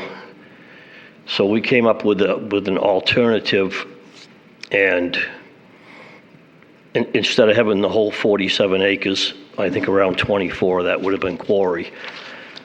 We said, well, there's a dry brook that comes through here, and we have to stay 75 feet from that. So the quarry would have kind of wrapped around that and been out here. So we'll be before you tonight with an alternate. We'd like to have around a 6.5 acre quarry expansion. So we took the industrial zone out on 237. The industrial zone currently comes to here. So we said if we could just square this off It's around 14 acres. 6.5 of that roughly would be quarry. The rest of it would be just buffer. We'd be coming back to you folks for that at a later date. So we're asking you to move this back to the council tonight, just to change this zone so that it matches the rest of it. And then we'll be coming back at a later date as well with what we're going to do with the remaining land. Thank you, Mr. Shaw. Any questions for Mr. Shaw? Ms. Nichols, please. If you could show me, looking at that map there, your current quarry operations are on the top. No, green. They're in the No, green. it's down here. It's in the green. What is that part in the top where it's all clear there, that 47 acres? That's just vacant land that we own. Okay, so that's just vacant land up on top there. Yes. The quarry is down in the green shaded area, and you're looking to expand your quarry for those, and in order to do that, you need that area to be industrial, zoned industrial instead of residential. Well, residential would be fine. This particular residential zone does not allow quarries. So we would like it to be industrial because that's what we have now, and it was squared off, and it just made sense. The quarry itself has to stay 75 feet from this dry brook. So the quarry expansion would be roughly where my figure is. Below the brook, the dry brook. Yes. Yeah. About 6.5 acres. And this material would be hauled to the crushers. The crushers wouldn't move. There wouldn't be any more activity. It would just prolong the life of our quarry, is what this would do. And it would add about 12 years to the quarry. And as it is now, when the quarry's empty, we'll be hauling in from other quarries, so there'll be a lot of added truck traffic. And it makes a lot of sense on the environment, on the truck traffic. This is really high-quality rock, and we have to go where the good material is. We can't just point a finger on a map and say, we'll put a pit here. You've got to have the aggregate that meets specification, and this does, so. Yes, please, Ms. Nichols. Kind of a follow-up. So in order for you to continue and extend the life of the quarry, or in order to keep operating there, you can either take land you currently own that has high-quality material in it and process it because your equipment for processing is in that green space. Or you have to find that material in order to keep the quarry operating somewhere else, truck it into that site Yes. in order to process it and continue operations from there. And put it into asphalt or whatever. So the actual crushers are sitting way out here. So it's a fairly large facility, and this would just it would just prolong the life of the quarry, 2 years above water and about 10 years below water. So it would add about 12 years to the quarry. And that's down the road quite a ways, but we'd rather not start pumping until we have to, so we're trying to get everything that's above water before we go below. So that's why it's really important for us to get this before we start going below, because it'll be very hard to come back and get it later. Mr. Chair? Colonel, please. So you mentioned you'd be coming back to us at some later point with a discussion about the other 47 acres. So can you just describe maybe what that would look like? I think it would be what it's zoned for, which is manufactured housing. So I think it won't be 47 anymore because we're taking this piece out of it. Right. But we'd be looking at a 6.5 acre quarry, and then the rest of this would be, right now, I would guess manufactured housing. and it would be on sewer and water and storm. We own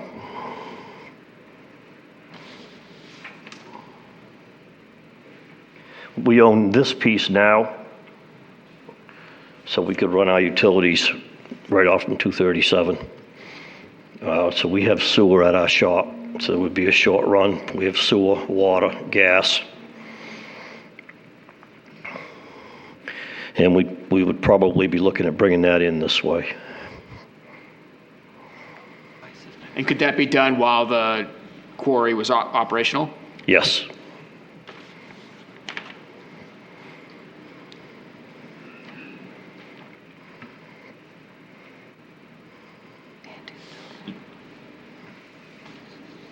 Mr. McCall, are you curious? I'm curious about many things, Mr. Chair, but I want to clarify just to make sure that the board and the public also understand exactly what's before the planning board tonight and what's not. It's perfectly fine to entertain questions about future plans for the property, but as for the planning board's role tonight, Article 1 or Chapter 1 of the LUDC does require any request for a change to the zoning map to come to the planning board for a public hearing. And as you see in your packets, after the public hearing is concluded, the board has the option of providing either a recommendation or forwarding it back to the town council without a recommendation. In theory, you also could ask for more information, but typically it is a public hearing. But the ultimate goal here tonight is to provide either a positive or a negative recommendation, if you will, back to the council. And I think as the town planner pointed out previously, ultimately it is the town council's prerogative, so long as it's deemed to be consistent with the comprehensive plan, to adopt that proposed change to the map. But to take the thought experiment a little bit further, even if that were adopted, any expansion of the existing quarry would need to come back to you, both for special exception approval, also as a site plan amendment. So there are many more opportunities for public input and for getting into specifics of the project as it may or may not be proposed. So. Thank you. We're only debating the merits of pink. That's it. And again, it does not necessarily have a specific use attached to it. The only request from the request for the board's review tonight is a proposal, which again is here for a non-binding recommendation, either positive or negative, to the town council to change the zoning, to essentially move the pink section that's shown there into the industrial zone. Thank you. Any other questions for Mr. Shaw? Thank you, sir. 1 minute, please. Ladies and gentlemen, this is a public hearing. I would ask if anyone would like to speak in favor of this project to please go before the microphone. State your name and address for the record.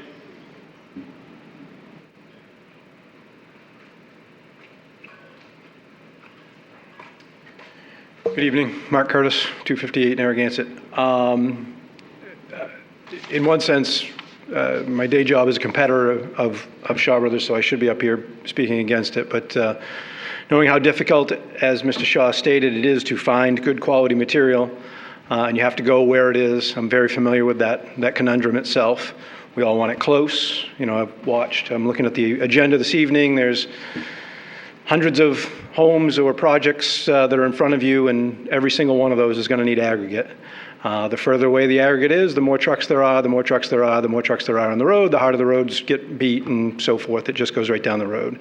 So my only comment is that if the rock is there and it's high quality, and there's a natural delineation as to where that rock ought to come from, and the zone change is the only thing that prevents them from getting after that rock, it would be my wish that you would approve that change so that they could then come back with the full proposal that would give the opportunity to both the planning board and the council to look at those concerns that anybody may have and then properly address them at that time. But at this point, a zone change does make sense to me because that's where the material is and that's where the operation is. Thank you, Mr. Curtis. Anyone else to speak in favor of the project?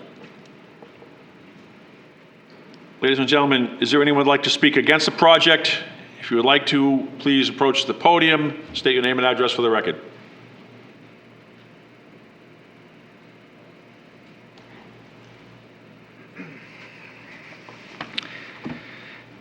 Good evening, Mr. Chair, ladies and gentlemen of the board. My name is Keith Richard, and I'm a land use attorney at Archipelago, which is a land use and environmental firm in Portland. I represent Charlie Hamblin, who's an owner of a budding property. Mr. Hamblin also, he has formed a group, Gorham Community Alliance, that has almost 300 members, according to their Facebook page. And there are 4 main points I wanted to make regarding this request. The first, and this is an important one, this is a legal problem. This zoning change should be denied because it is the same as an application or proposal that was previously submitted within the last year. Specifically, section 1-1G of your ordinance states, quote, "No proposal to amend the official zoning map shall be entertained within 1 year from the date of denial of the same request." Is it Mr. Pritchard? Mr. Richard. Richard, I'm sorry, I apologize. Yeah, that request didn't come to the planning board. Correct. No proposal to the town. Well, this is the planning board. The planning board is an arm of the town. The proposal did not come before the planning board. Maybe we can sort that out through some discussion, but this is a proposal to amend your zoning map. This would amend the map. They were before the town council in February. They had two different options. One was the full lot that they were going to amend, or just a portion of it that they were going to. The town council voted unanimously, or did not pass the motion to consider the smaller compromise proposal. That's the proposal that this represents. The ordinance doesn't allow them to come before you or the council or anyone for an entire year. The reason being that we don't want to entertain the same proposal or waste time and resources of the town for you to keep reaching the same decision that you already made. Mr. McCall, Attorney McCall, he's an excellent attorney. I would be surprised if he disagreed with me regarding that legal requirement to deny the application because of that. The other problem with it is this is only for one property owner. Usually when you have a zoning amendment, what you're looking at is changing some district requirement, some generally applicable rule, something that's going to apply to a neighborhood, an area of town. What this does is it's one single property, one single owner, and the way that those are entertained is through a contract zone. That's a contract between the town and the applicant, which is the property owner. For a zoning change, this is not a zoning change writ large in the town of Gorham. This is just for one property and one owner, so it shouldn't be brought to you as a zoning ordinance amendment at all. It's, as the second point I wanted to make, Attorney McCall, I'm sure can advise you regarding the consistency with the comprehensive plan. What you're doing is you're changing what is now zoned residential to change it to industrial. Your comprehensive plan contemplates that this area is going to stay residential. I'd also note that there's plenty of provisions in your comp plan that look to the future of Gorham and the importance of residential housing in meeting our housing crisis. This is a community in which has become very desirable. You have a lot of developments, a lot of units before you. I don't need to explain that. You all know that. If you start removing land from residential zoning, that you're going in the other direction to what your town really needs and what should be called for. And I'm sure your updates to your comprehensive plan will focus more on that. There are other inconsistencies, really. What this zoning district and what the comp plan talks about are lower impact uses. We're talking about like office park uses like a manufactured housing development. Those are quite different than a quarrying use. So it's not consistent with what the plan contemplates.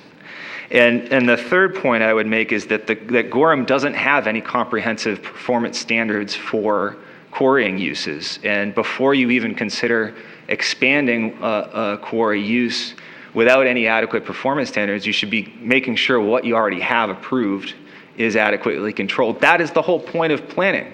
You are trying to balance competing land uses residential doesn't work with industrial. Those two things are not compatible. You're going to continue to see issues like this sprout up, because I don't think this is the last time you're going to have Shaw Brothers before you with the zoning change, because it looks like they're expanding. That's great that business is going well, but you're going to have conflict between residential uses. And if they're going to do a residential development over here, you're going to get complaints from the people that live over there about the quarry and about those uses. And I don't think stopping at the Dry Creek is going to be adequate buffer to stop that, because the impact of the quarry is felt by hundreds of households, and the town has taken a lot of comments about that. The fourth point is just generally that this is inconsistent with what zoning's about. Again, health, safety, and welfare. You want to encourage appropriate uses of land next to one another. You want to have coordinated development of unbuilt areas. You want to promote community life, conserve natural resources. These are all part of the purpose provisions of the ordinance. And if we're going to allow an expansion, particularly without adequate performance standards in place, that's just not consistent with what you should be looking at for zoning.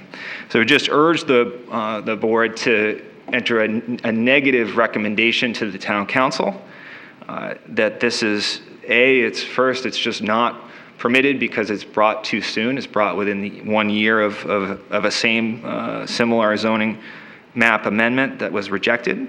And second, it fails for lack of consistency with your comprehensive plan. I appreciate the opportunity to address you, and I'm sure there will be more discussion. Thank you. Ladies and gentlemen, anyone else that would speak against this project, please approach the podium, state your name and address for the record.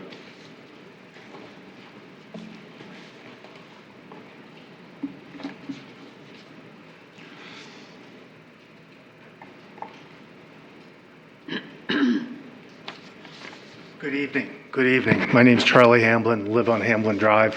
I've been part of this Gorham Community Alliance for almost 2 years now. And it's interesting, I've gone to every town council meeting in the last year and a half. And this last one, when they punted over to you to push it back, it was talked about an expansion of 6.5 acres.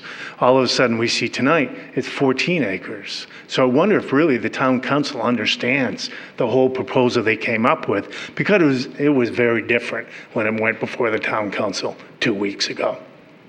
Look out on TV and you'll see. I'd also like to point out, I own everything here. I own 148 acres, been in my family for over 4 generations. It's used for bike riding, it's used for hunting, it's used for skiing, it's used for anything. I pay the taxes, the public uses it, because my family, who's been here for 8 generations now, is always allowed that to happen. But today, there's no berm, there's no barrier between the quarry and my land. The dust goes in there, the sound, the asphalt. There's no ordinances whatsoever on the town to do anything. You say there's a dry creek here. I have the creek here. It's not dry on my property. Right now it is. You come back when it starts raining again, there's water running through that. So what you guys are hearing today is very different, from my opinion, what's really going on. And the impact to me, over here, 148 acres from that quarry is massive. Expanding it this far will make the dust and the impact. We think about 400 residents feel the impact of the quarry today. We think it's going to add 200 potential additional residents that are going to feel the blasting, the asphalt smells, the quarry dust from this. So hopefully you'll think of that and look at it and talk to the neighbors, the people on Lily Lane. It's going to be going over, it's already over Gray Road. The people in Little River Drive are feeling the blasting and the asphalt. There's a huge impact from this quarry, and it's surrounded in a residential area. So thinking about expanding it without trying to understand the impact to the residents, and it's going to be here for 40, 50, 60 years. We're going to live with this thing forever.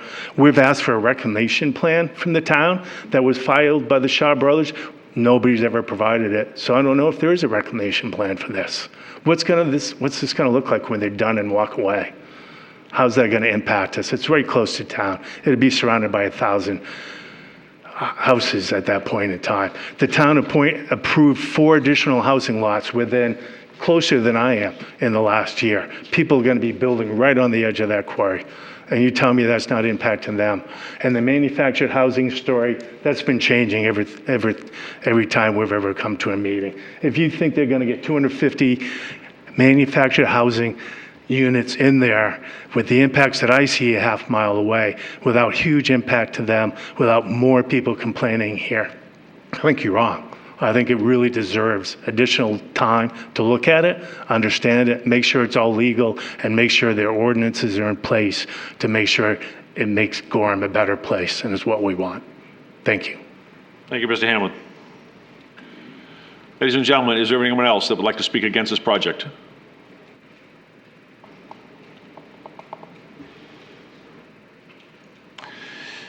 And last but not least, is there anyone that is neutral on this project that would like to just speak about the project itself? Please approach the podium, state your name and address for the record.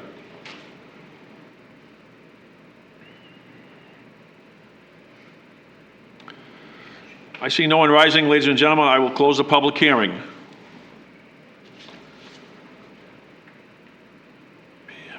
Members of the board. Any thoughts, any questions, any concerns? I'm sorry, Mr. Frank, please. Really, a question for staff. On August 5th, the town council forwarded this to us, and that was like something that they had to do just because of the way the rules are? Is that true? They went to the town council to request consideration, and the town council took it up, put it on their agenda, took it up, and referred it to the planning board for discussion and public hearing. That's the normal process for rezoning. Okay, that's the way things work in Yes. Gorham. Oh, okay. Yes, it's in the ordinance Yeah. as a requirement.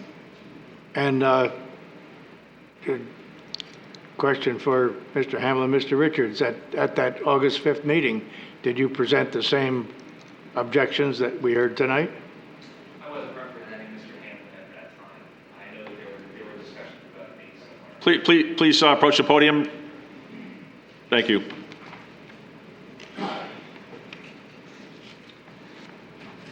Thank you, Keith Richard. The reason that argument or that issue wasn't presented at the town council when it came before them, I wasn't retained at that time.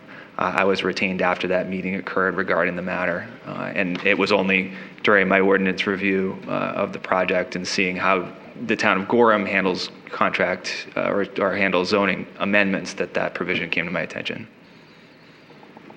Thank you. Thank you for the question, Mr. Frank. So, yeah, we've been involved with this almost 2 years. If you're into Facebook, it's the Gorham Community Alliance. You can see everything we've done, what we've presented at the town meetings. The town council we've talked to, we've had probably 30 to 40 people explaining their impact from the quarry on the residents surrounding it. And in February, the town council voted 7-0 to not approve the contract zone, to not let them expand.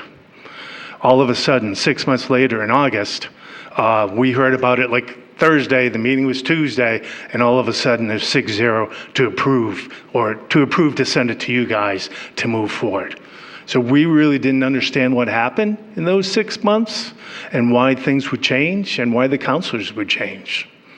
But certainly we have provided a lot of information to the town council continuously about the impacts. And truthfully, I've never heard back from the town employees on our concerns.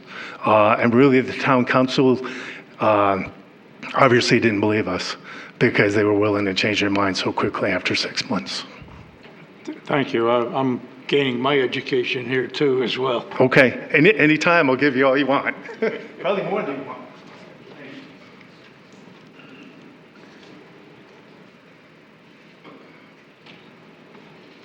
Members of the board. I would just like to share my thoughts because I know that we have had an similar issue in front of the planning board in the last couple of years because we actually approved the extension of the buffer zone up to the edge of the quarry maybe a year and a half, couple of years ago to allow them to mine up to and through the buffer zone.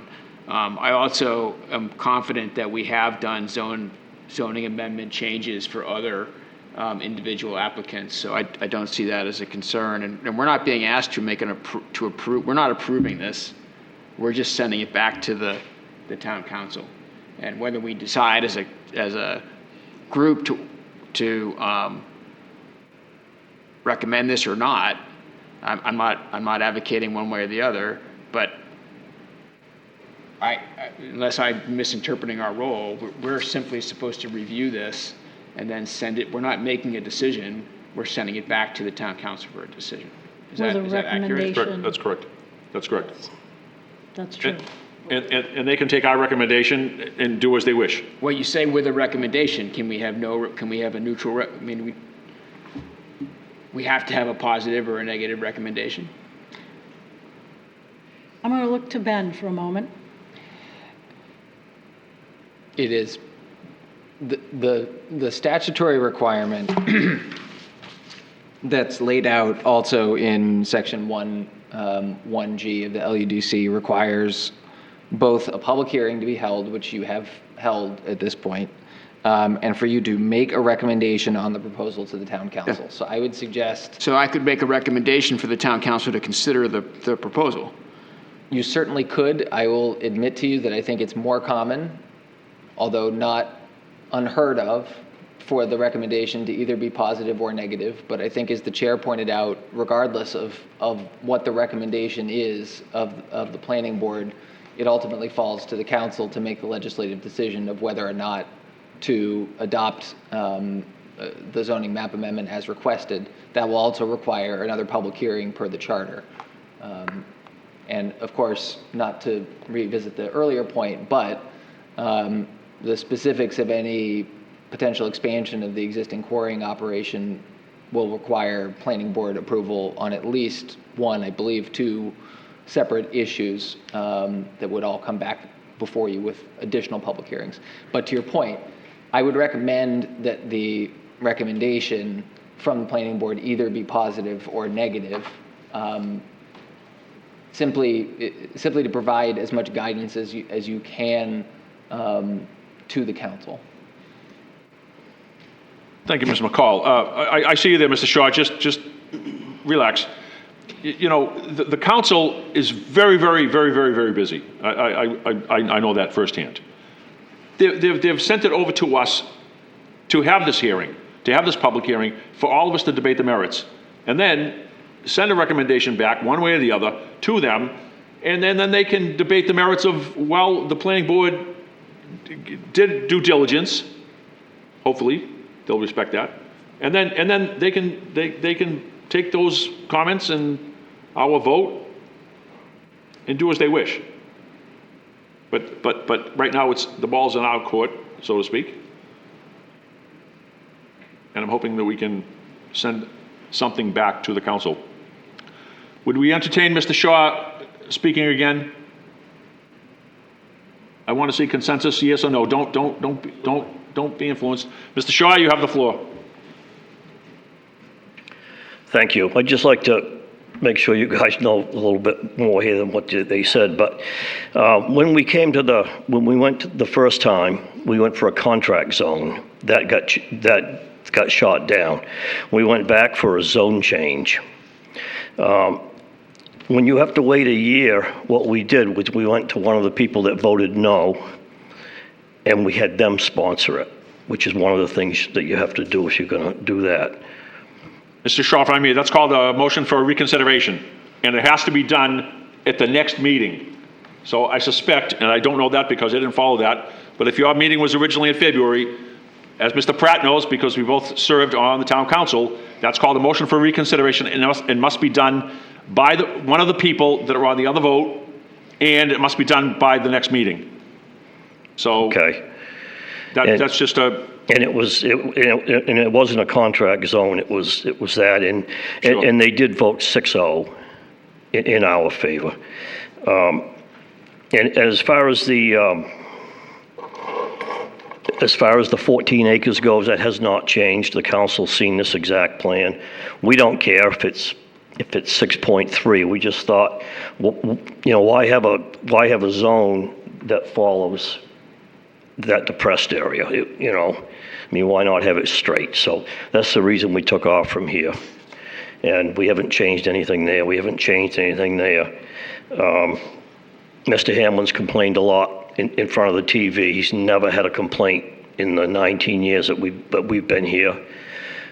His dad, who owned all the property, he was on the council at the time. He voted in favor of our proposal of this quarry. And so the reclamation plan, it's all filed with DEP and the town. You can look at it anywhere. It's going to be a pond when it's done, so there's not a lot to look at. And so I don't know where that comes from, but we've had the DEP has come. They've spoke with the council, and we've never had a violation on the site. The town has been out. The town engineer's been out. They've written a letter. We have no violations on the site.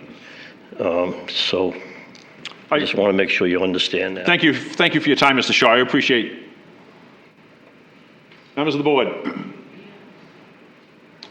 I'm sorry, Mr. Frank, I didn't see you. Just looking at the proposed motions, the first one, which basically keeps it in our bailiwick, to me makes no sense. So in one way, shape, or form, I'm thinking that we should do the or option, kick it back to the council, and if they are found to have been in error in even considering this within the short time frame, well, that's their problem.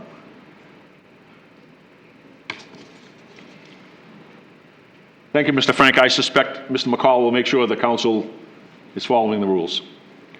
And I would tend to agree with you as far as the two motions go, because the first motion simply keeps it within the planning board. It doesn't advance anything. And then more workshops. So, Ms. Nichols, you had your hand raised?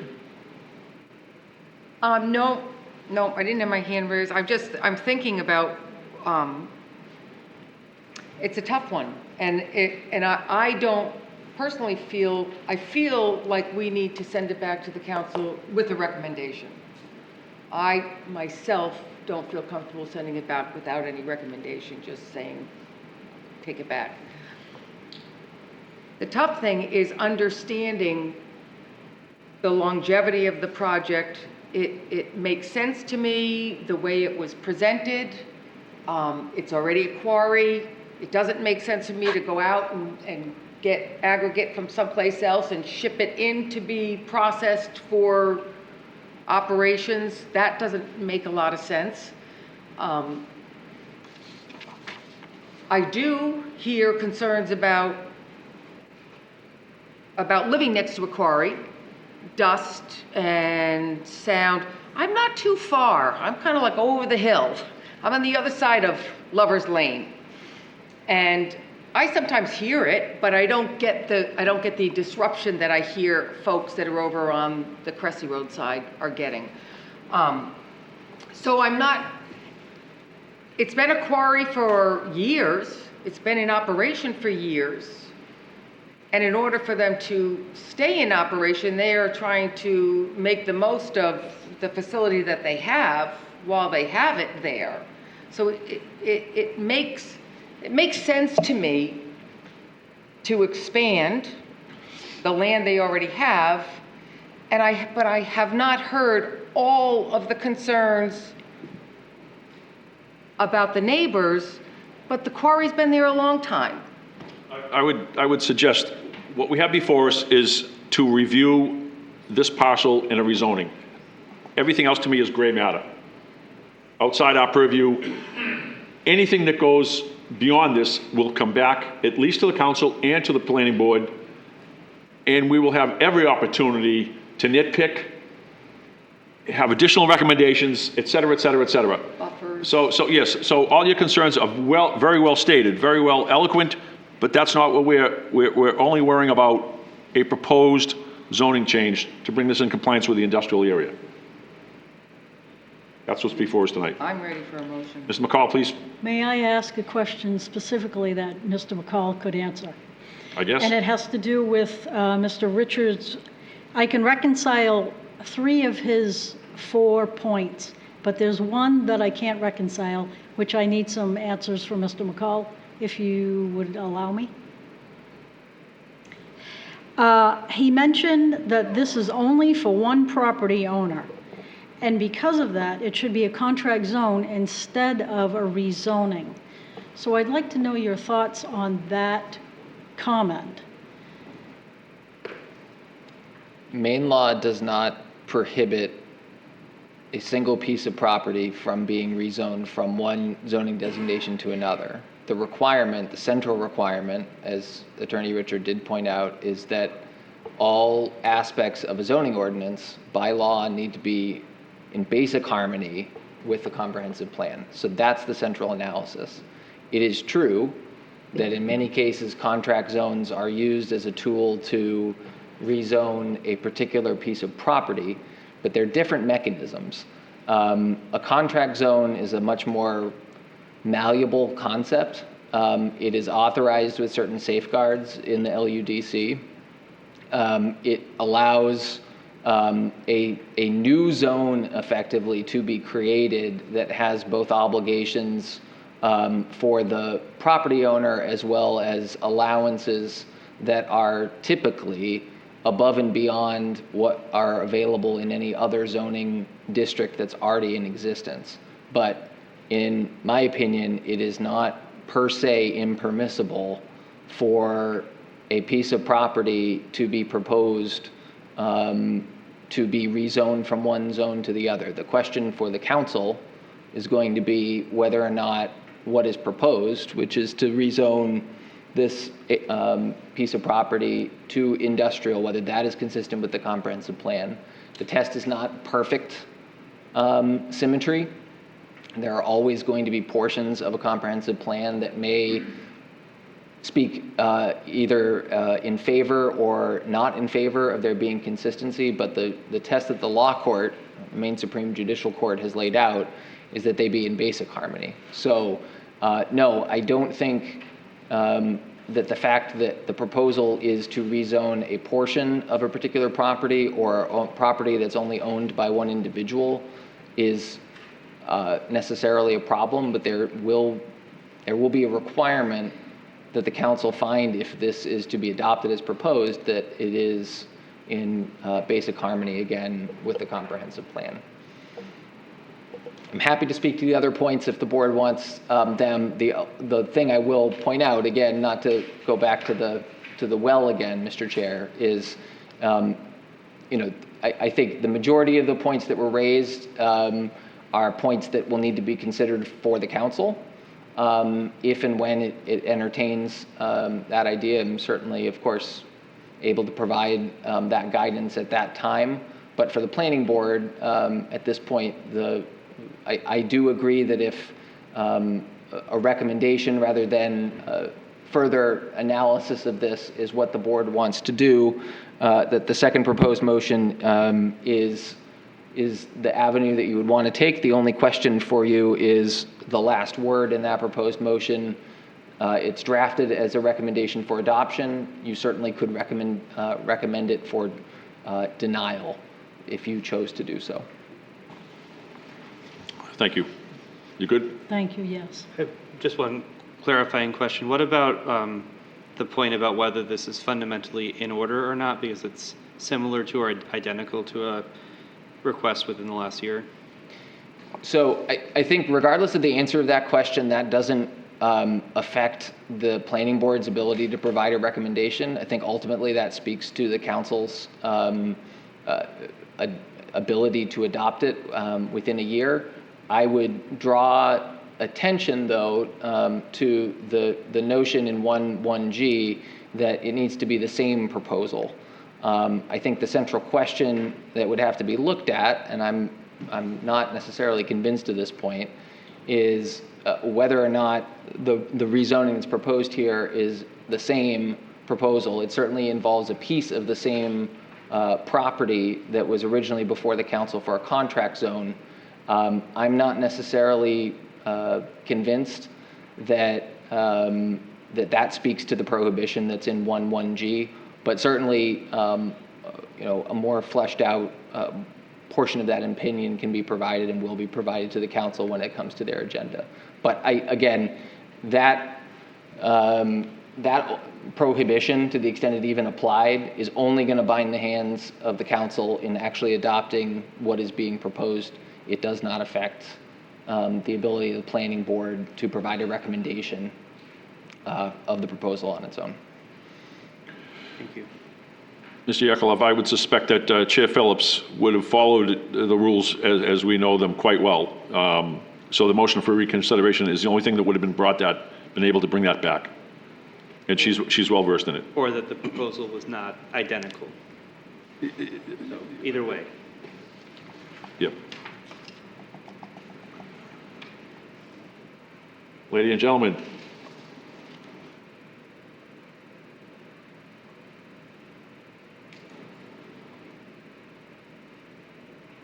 any thoughts? Any questions? Question. The the last word in the "or" motion, adoption or denial, this is just a recommendation we are making. The town council doesn't have to heed our wishes, as it were, correct? Correct. Yeah, so does it really matter what word we use? Well, I think we need to say either we say yay or nay. Why does it matter? That we agree. Well, simply, they want more than having us just to discuss it. They want us not only to have had a public hearing, we take the input, we take the information presented to us, and then make a decision, and then bring it back to the council, that we've spent a few hours here debating the merits of it. Fair enough. Yes, thank you. That's my unlegal opinion.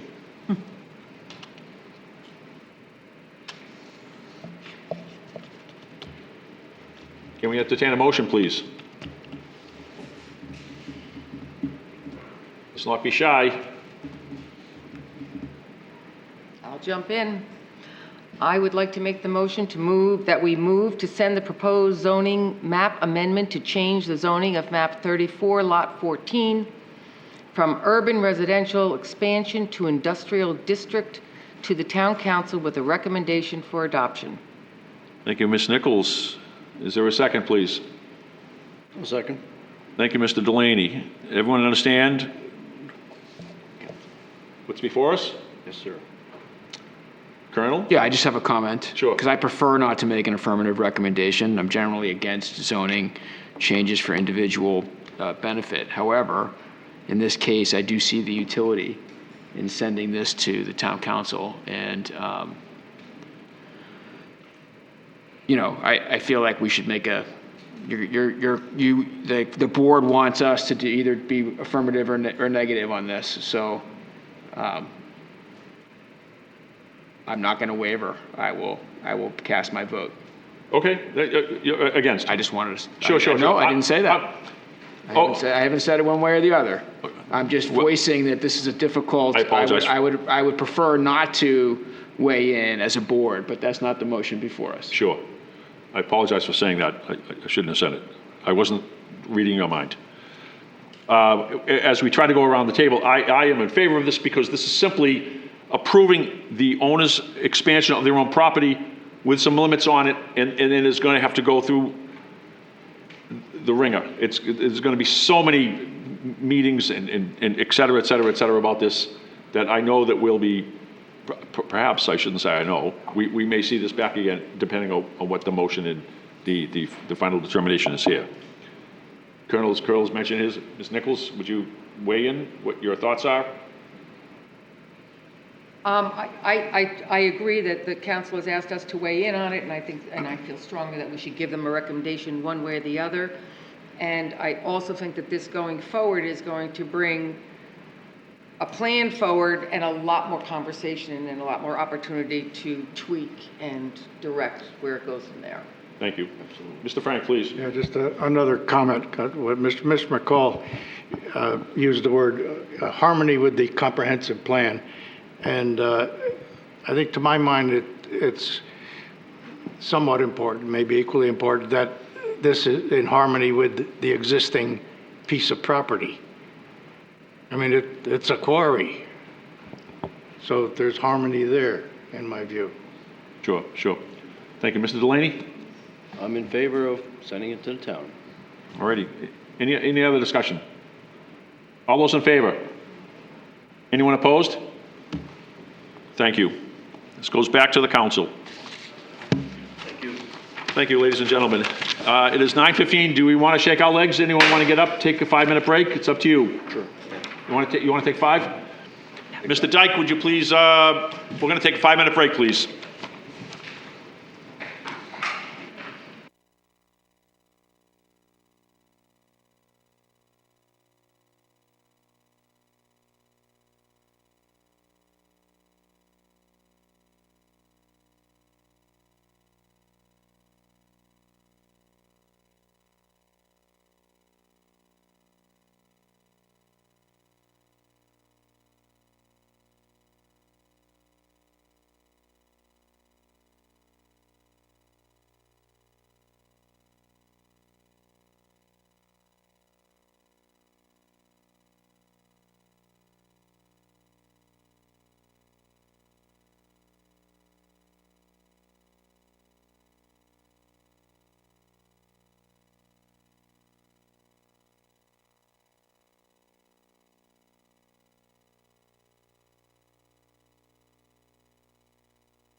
space too. Good evening, ladies and gentlemen. We are through our recess. It is Monday evening, September 8th, 2025. This is a regular meeting of the Gorham Planning Board. We are now approaching item 4. Item 4. Thank you. I can't keep track of my own stuff. Thank you. I'm sorry. Item 4, Land Use and Development Code. This is a public hearing. Proposed amendment to the Land Use and Development Code to set minimum amount of non-residential in a mixed-use building and mixed-use development. And I'd ask our planning department to take over, please. Yes, Mr. Chairman. This South Gorham Commercial Corridor is an existing zoning district, and since we adopted that zoning district, there's been a couple of projects that have come before us, and they do not fulfill the intent of the zoning district and the comprehensive plan. So this language would spell out percentages and levels of construction for the commercial part. This is supposed to be a commercial corridor, and we're getting projects that are predominantly residential. And so this is going to spell out exactly what the comprehensive plan is recommending and what we thought was going to occur, but in fact is not really at the moment. So the points in this, the general points is exactly that. The district is intended to prioritize non-residential growth. Commercial corridor is its name. Otherwise, it would be residential corridor. The summary of the recommendations are for mixed-use buildings. For single-story mixed use, at least 50% of the floor area must be for non-residential use. For multi-story, 100% of the first floor would be non-residential. For mixed developments, that's projects that have different buildings, they all might be single-story. At least 60% of the total floor area should be non-residential. And then it says higher percentages are possible, but may lead to auto-dependent designs. So we're looking to, we're trying to get away from auto-dependence and allow for projects that are mixed use and places that people can walk to from one to another without driving out of one parking lot, driving into another parking lot, and have them be connected where you just walk. So the implementation options are, there's two here. One is preferred and one is an alternative. One is to add the minimum commercial floor area requirements to that commercial corridor zoning district within those standards that it has, or to put it in the definitions. And with that, I hand it over to you, Mr. Chairman. Thank you, Mr. Ironman. Members of the board, any questions for planning? No, Please. I think this is great. I think it's overdue, and I'm ready to vote. Well, let's have a public hearing first.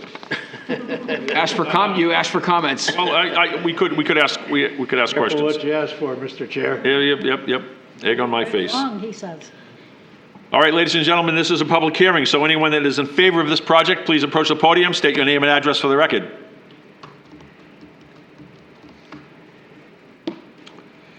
I see no one rising. Ladies and gentlemen, if there's anyone here that is opposed to this project, please approach the podium, state your name and address for the record. We're following our own rules. I see no one rising. And ladies and gentlemen, if there is anyone here that would like to just speak about the project, being neutral, please approach the podium, state your name and address for the record. Alrighty, I see no one rising. It is 9:25, and I close the public hearing. Now, Colonel, I think you had something to say?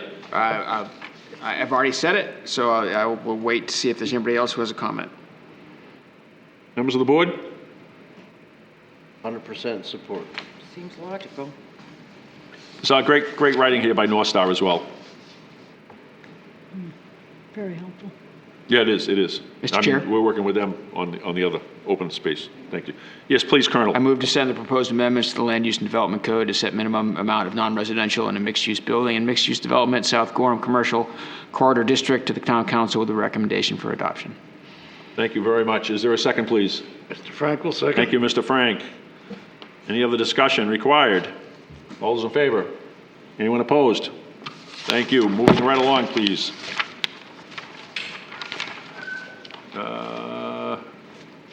Item 5.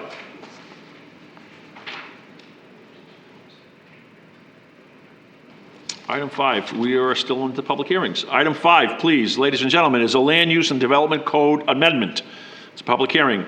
Proposed amendment to the Land Use and Development Code to add indoor, outdoor recreation facilities and the like, and similar commercial and industrial permitted uses. Would planning like to introduce this, please? Pretty much exactly what it sounds like.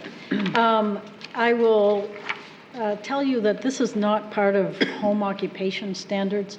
This is just uses to be added to these specific zoning districts. We've had a couple of entities come forward with projects, and they're not allowed in any of these zoning districts. So some of them fit very well. All of them fit very well, actually, in exactly where we've proposed them. So I look to the board for recommendations. Thank you, Mrs. Simon. Members of the board. Can you expand on the indoor shooting range? Thank you. Indoor shooting range, exactly what it sounds like. It's, Well, I know what an indoor shooting range is, but what's the recommendation? the recommendation is to allow it in, let's see. The old canal zone, right? Old Canal District. Or just, why just that? It comes up on page 3, but it would be in Old Canal District, which starts on page 2. There's a brief intro on the bottom of page 1. There you go, okay.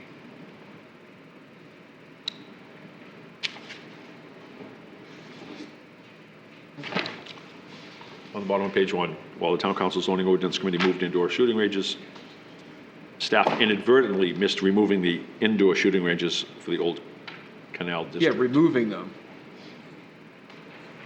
So that led to my question, is this to be removed from the old canal? Oh, yeah. Because they missed removing it. So is that not supposed to be there? Or is it supposed to be there? Or is that what they're asking us to make a recommendation on?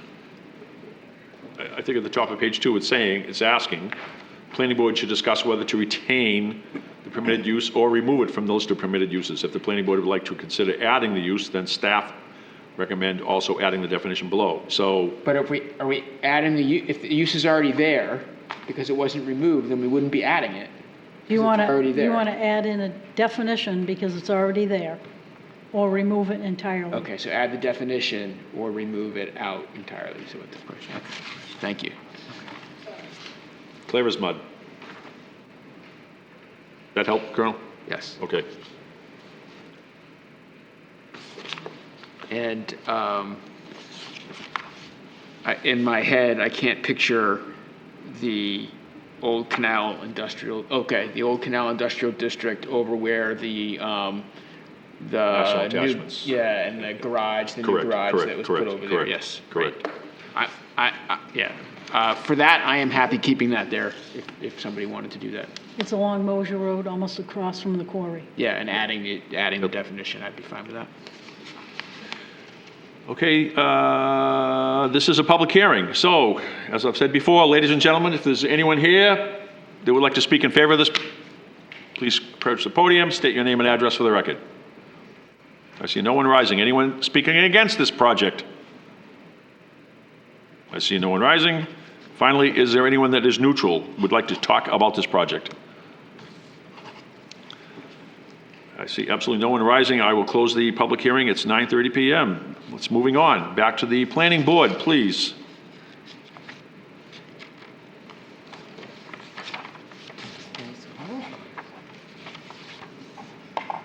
Mr. Chair. Sorry, Mr. Frank, yes, please.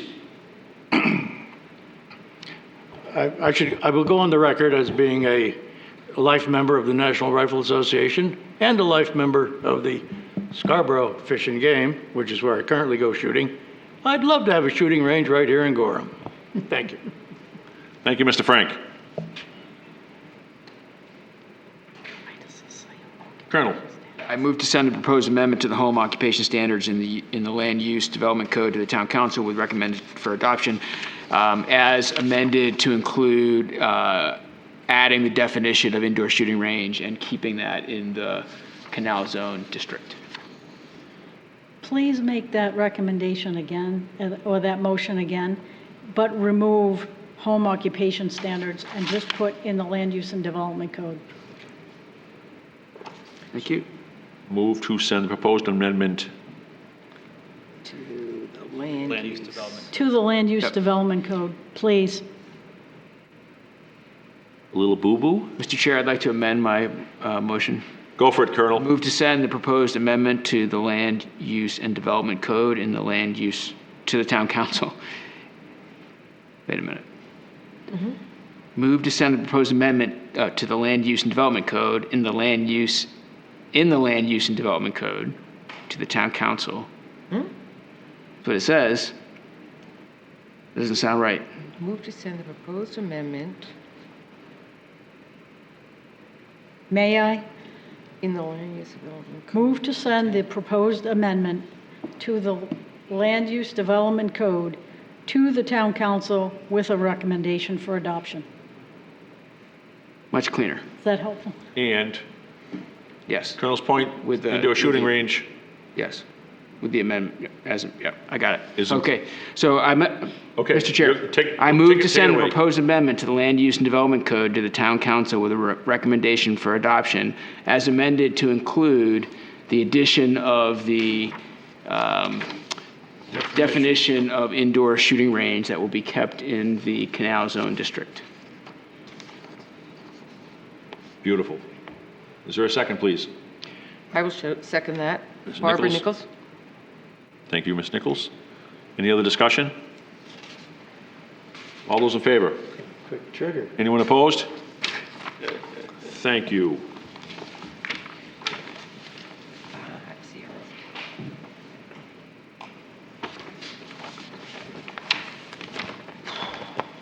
We have two more items, and we have a 10 o'clock curfew. And I am not about to even introduce that we're going to extend that 10 o'clock curfew. So, maybe we speak a little bit quicker, but ask the questions that it needed to get through this. Ladies and gentlemen, this is item 6. It's a discussion. Sketch plan review, Triano Properties LLC, Gorham Fairways South. A request to review a plan for development of phases 1 to 5 of a proposed development on 170 plus or minus acres of the former Gorham Country Club on McClellan Road, Zone Contract Zone and South Gorham Crossroads, Map 8, Lot 41, and Map 7, Lot 18, Lot 6, Lot 7, Lot 8. The applicant is represented by Dan Riley, PE of Sebago Techniques. Would you have someone from planning who wants to take this on, please? Certainly, Mr. Chair. So what's before you tonight is sketch plan review. They're looking for feedback. So what they're looking for feedback on is a portion of proposal. You may recall this was before the board for contract zone review, and then which was subsequently approved by the town council. That applies to the entire site, which is approximately 170 acres. Then that was in March of 2025. In June 2025, the board approved a master development plan, 10 phases. That master site development plan included a number of commercial and residential uses across the entire site. So what the applicant is before you with tonight is sketch plan review for the first 5 phases. So staff have reviewed this and discussed with the applicant at project review meeting and asked them to provide some clarification. And to highlight some items that we suggest the board discuss with the applicant. First of all, to ask them to cover any differences between what they're proposing in the sketch plan before you and what was approved in the master site development plan. They have come in with some additional wetland delineation and natural resources location identification that did cause them to adjust some of the proposed locations for development. One thing that did come up during staff review is that they did eliminate some of the road connections, which made some of the blocks longer. So that is less consistent with the ordinance. So we'd like them to sort of speak to the justification for that, and something the board may want to get more information about.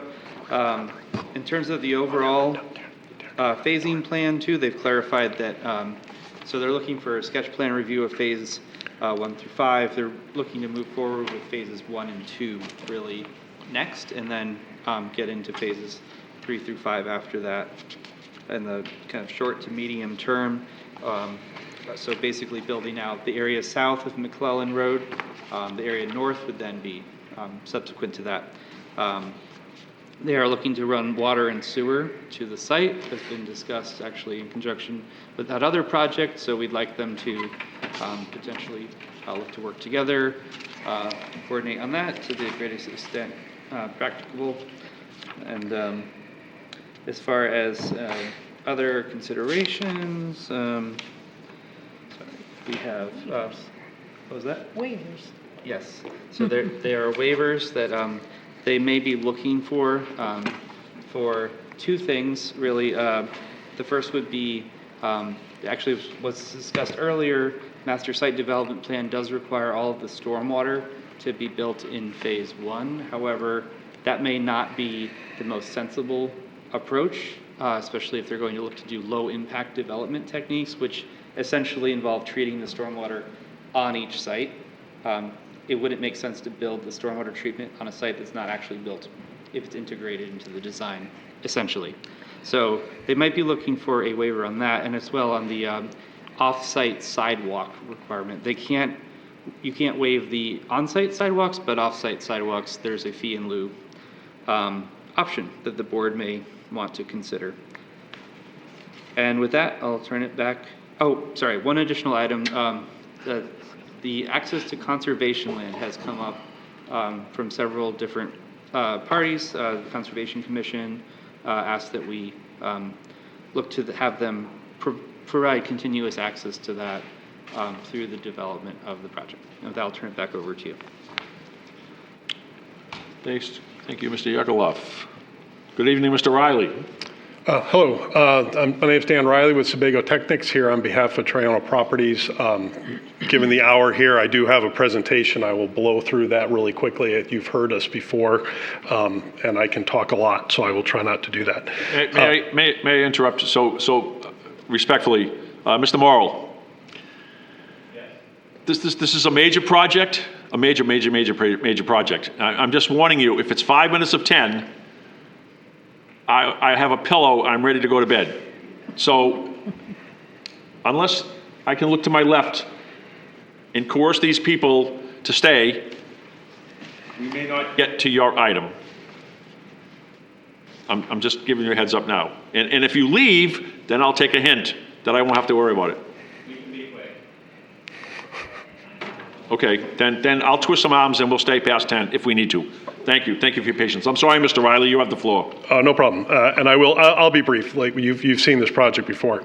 And Damon and the staff memo outlines, the matters that are before us. So we are here for sketch plan review for phases 1 through 5 of Gorham Fairways, which on the screen here is the area on the south side of McClellan Road. We'll part of our application and review with you was to go over kind of where we were and to present our approach to permitting the rest of the project. And what we have to show in the sketch plan here is really just a progression of the design that you reviewed in June when you looked at the master plan for the full project.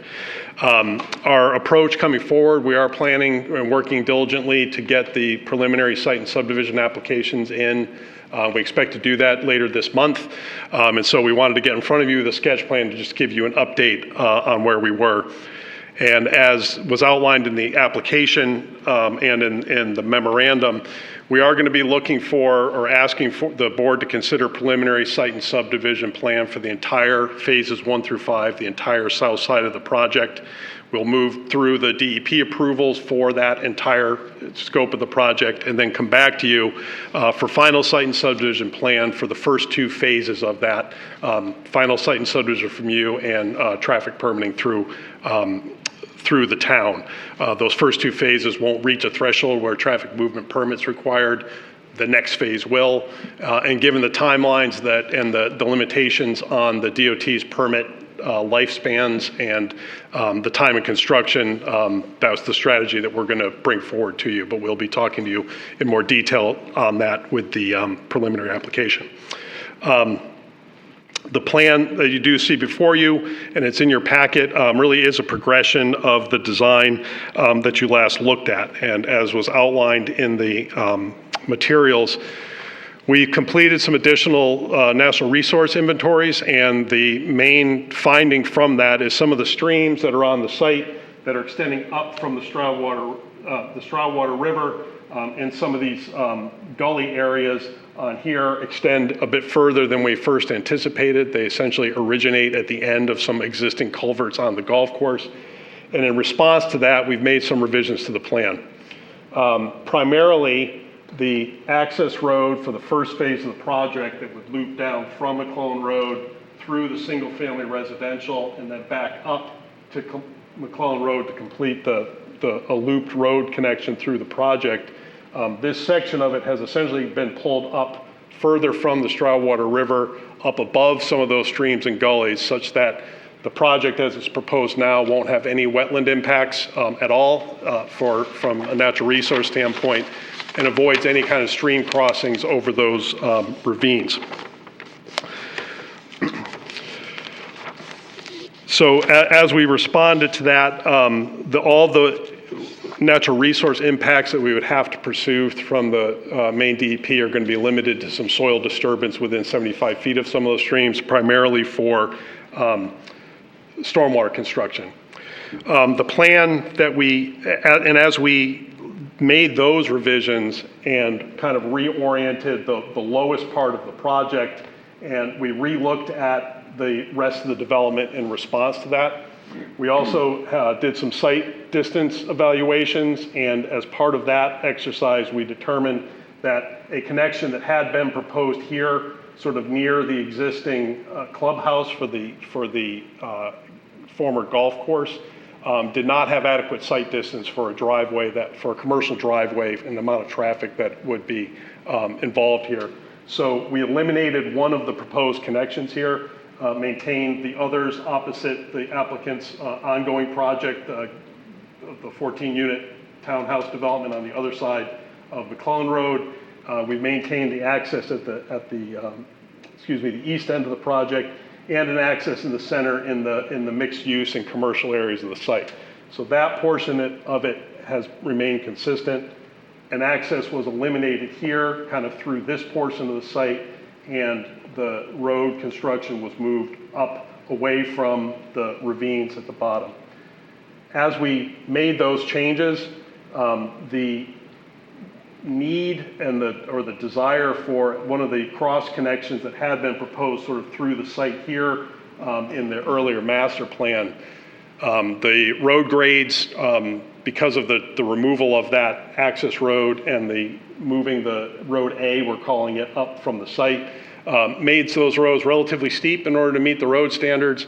And we looked at how the rest of the site would lay out and how we could minimize the amount of impervious area and disturbance and open space that might be impacted from that. And so we just made a revision to that eliminated that cross connection there. The remainder of the project that you see is consistent. What we're showing on the sketch plan here are some of the phases for the project that I'll get to in a little more detail, and some of the stormwater management. But essentially, consistent with the master plan, we're proposing 5 phases. The first phase, shown in yellow here, are the single-family lots running through and along the lower portion of the site. And that'll include the extension of a roadway up through the project and back to McClellan Road. Second phase of the project, condominium units in this area of the site. Third phase of the project, the mixed use and commercial development here. Fourth phase, apartments, kind of connecting between phases 1 and 2. And the fifth phase being the remainder of the apartment development. So I have another sketch, I have a plan of that up on the screen, kind of outlining what the scope of those are. And we can talk in some more detail about that, but given the time, I'll move on to some of the other items that we wanted to talk about.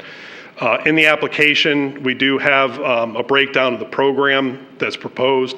It's entirely consistent with what you saw from the master plan development in terms of the number of units, the number of buildings, and the square footages for the commercial spaces. It remains consistent with what the master plan presented previously. Parking, there's a summary of the application that when we come forward with preliminary approval, demonstrating that the project as it's conceived here will meet all the parking requirements.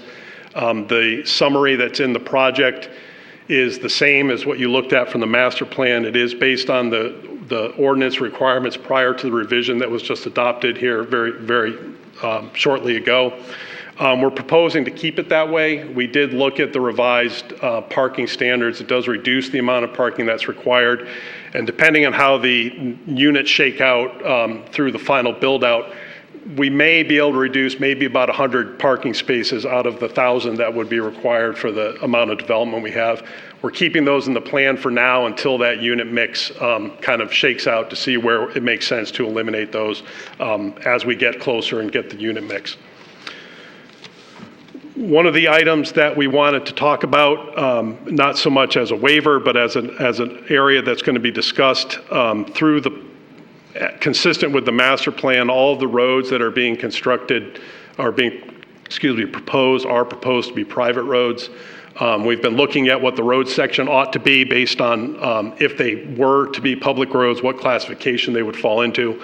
So the road section you see on the screen has the pavement width that's consistent with the city's urban subcollector street with a 24-foot pavement and slip-form concrete curb on each side.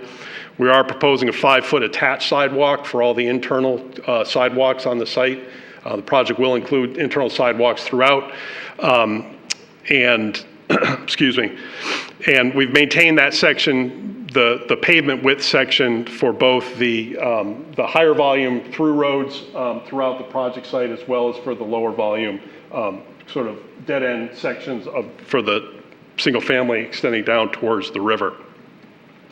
And that was really based on looking at what the average daily traffic might be and how that would fall into the categories that the town had if the roads were to be public roads. During our staff review meeting, I think the conclusion was that we wouldn't necessarily need to meet the public road standards if the roads were not going to be accepted for public use, and that's the case. They are all intended to be private. As the staff talked about in the memo, there are a few areas that we will be potentially requesting waivers from the ordinance or interpretations of the ordinance. The first being the stormwater construction. If you look up on the screen, there are 4 areas identified in red that talk about some of the waivers that may be coming forward here.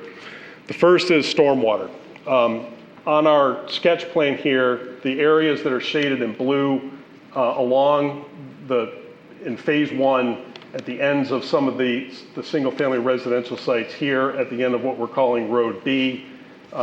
This area here and here are all stormwater facilities that would be constructed in the Phase 1 project area. These generally treat the runoff that'll be generated from the Phase 1 project and portions of the project up above. Specifically, areas of Phase 2, which will be the condominium developments here, and 4 here will come down and be treated in a stormwater facility at this location. The Phase 1 single family comes down and gets treated here. Portions of the Phase 5 in the center will be conveyed down and treated in the stormwater facility here. The remaining treatment for portions of Phase 3 and Phase 4 are proposed to be constructed during that phase up when those projects are developed. Those are the later phases of the project. They're likely to involve some underground systems due to the commercial nature of that part of the project, as well as the terrain and some of the cut and fill that we need to do to make the parking and the road grades meet the town standards for horizontal and vertical geometry. And so coming forward to you will be a request that the stormwater that's supporting the development that we're seeking final approval for would be constructed as part of that approval, and then future phases that need to come back to you for site plan review will provide, stormwater treatment will be provided at that time. There are a couple areas where we'll be talking a little bit about some road geometry waivers. In general, the project where we are proposing private roads generally meets the horizontal requirements and the vertical requirements for a public road if they were to be constructed. There is one area specifically right here up in Phase 2 where in order to provide access, we will be going through what's currently shown as a short radius. That's an area that as a private road would require a waiver. So we'll be talking about that. There may be a few other areas where there are some small requests related to the distance between some of the reverse curves. Again, responding to some of the wetlands and the stream setbacks and trying to stay out of that. Small changes, we're working through those to try and limit the number of them, and I think many of them we've designed out of the project, but there may be some that comes to that.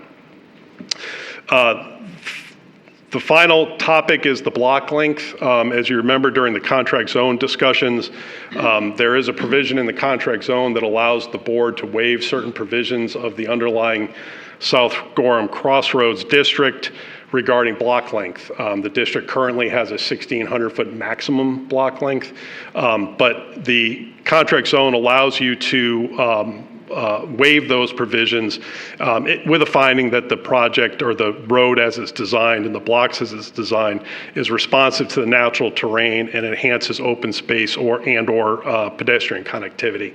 And so when we get into that, the part of the response to moving away from some of the natural resources we think lends itself to that waiver. We've aligned the roads to try to follow the contours as much as possible and avoid areas where we have to extend roads down the steepest part of the site and either push the limit or exceed the vertical grade requirements for the road. And based on that, we've come up with the layout here that you'll see in the preliminary plan that we think meets that and limits to the extent that we can the earthwork and grading and disruption that's on the site. So we will be asking for that waiver. That was discussed in the contract zone.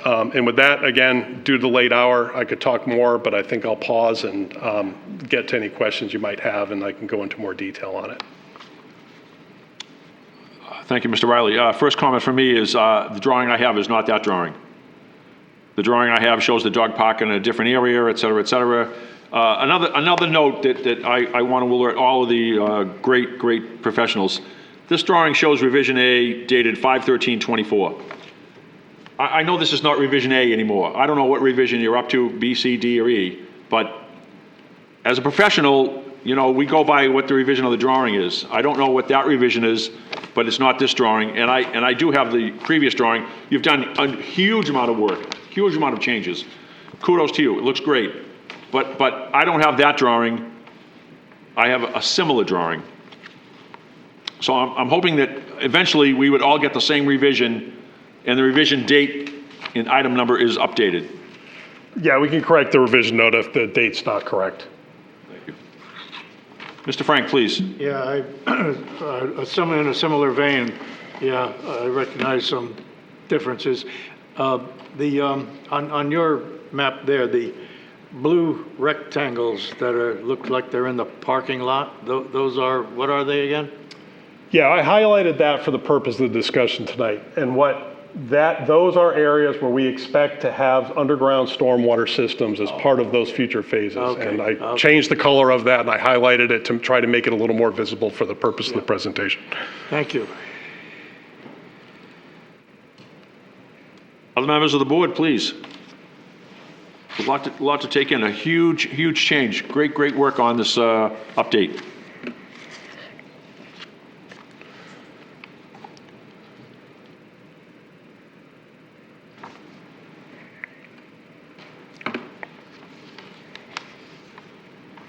Any questions or comments for Mr. Riley?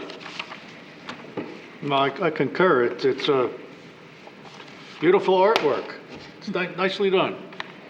And yes, we've been looking at this for quite a while, and the detail just gets more impressive. Thank you. This topic of sewage keeps coming up. Sure. And water. Do you propose coming from, and I'm not going to hold you to it, propose coming from Westbrook, McClellan, you're going to come down all the way down Brackett, even for sewer? Yeah, right now, so we're in the process of designing the off-site sewer, force main, pump station, and the off-site water. We're working on that concurrently with the preliminary plan application. Right now, the plan, after some meetings with the water district for the sewer, are to go from McClellan Road to Brackett Street and north. There are a couple different routes we can take once we get past there. One may be down Sear Lane, one may go up further towards the roundabout, and there's some other areas that we're trying to see what the most effective route for that force main is. So to answer your question about the prior project that was on the agenda, our plan right now is that force main would go past that project as far as the off-site sewer goes. You're going to take advantage of the same trench? I mean, that's a construction detail I'm not worrying about. There's going to be a T down at Newton Drive, and you're going to have a notice to serve with the Portland Water District to continue from public water coming to McClellan. Yeah, well, let me take water and sewer separately. So the way the water district handles water main extensions is they're regulated by some PUC requirements. And the way it works is that if the Newton Drive project were to extend the water main south towards our project, and that's constructed, we can then connect to that and continue the extension to this project. And there's no relationship between the two projects. If that exists, we can extend off of it. If this project goes forward and extends water past Newton Drive and beyond that and does that construction, then anyone who connects into that system that's constructed at this developer's cost within the next 10 years pays a connection fee that's managed by the water district. It's not managed by the town, but there's a connection fee, and the district comes up with their estimation based on construction costs of how that money returns to the developer. That's all outlined by the PUC, so it's a little bit of who goes first. But essentially, if you're extending off the end of an existing main, there's no cost recovery. But if we build past Newton Drive and then they connect into it, the water district will determine what their connection fees are based on the cost and value and distance. Thank you, I appreciate that. No more questions from me. Anyone else? I had the same question. You had the same question. Well, it's not a public hearing, so I don't have to ask people anything. But I do have to ask if anyone wants to entertain a motion. I'm not rushing you along. Due diligence, ask the questions that we need to ask. Yeah, and primarily, we're just looking for any feedback, anything you see in the plan that, barring that, what you're going to see very soon with preliminary is going to look an awful lot like this. So we wanted to try to outline where we are progressing with it. No motion. I'm sorry, I apologize. I'm just getting ahead of myself. Right? Just No discussion. motion. It's just a discussion. Yeah. The only thing I'm sorry. Did I interrupt you? I'm sorry. No. No, I think we were echoing the same My realization that it's a discussion. My pet peeve is revision dates and letters. Thank you. That's all I have. Anyone else? Thank you. Thank you. Well done. Thanks.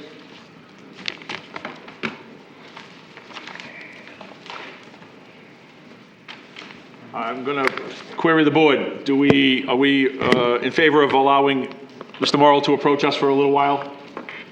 Not even 10 o'clock. Not even 10, but, you know, I don't know how quickly he can speak. All right, ladies and gentlemen, this is item 7, a discussion, sketch plan review, Seamus Paving and Seal Coating, commercial development, a request to review a plan for a development of a commercial building, outdoor storage area and associated infrastructure on an approximately 9.5 acre parcel adjacent to recently developed retail location on Ossipee Trail, zone roadside commercial, map 76, lot 20. The applicant is represented by Andy Morrow, PE, with BH2M. Would someone from planning like to speak very quickly about this?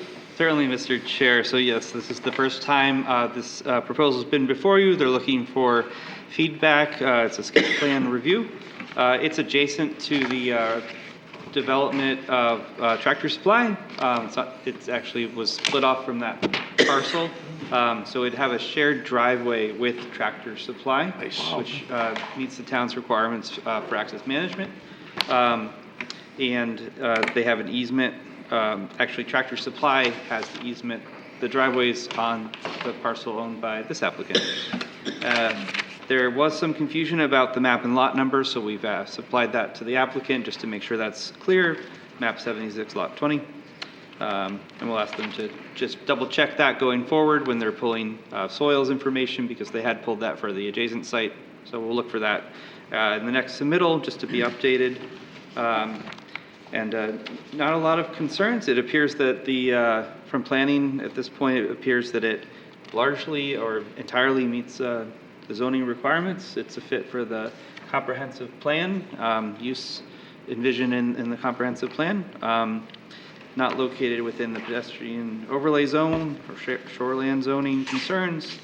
Not a lot of natural resources concerns on the site. So we'll look forward some questions from the board about the use on the site, and then also just one thing to flag is that there are performance standards in chapter 1 for roadside commercial, so for buffering and also for outside storage. It looks like they're going to meet all of that. One thing to consider is if they do split off additional parcels in the future for commercial development, which could be an option as per discussion with them, they would have to look at whether they still have enough acreage to have the same outdoor storage area. But it does look like even if they split off a couple of parcels, they probably would still meet that requirement. Just something to be mindful about. Going forward with that, I'll turn it back over to you, Mr. Chair. Thank you, Mr. Yakulov. Andy, what happened? Good evening, sir. You are? Andy Seamus. Oh, how do you do? Pleasure to meet you.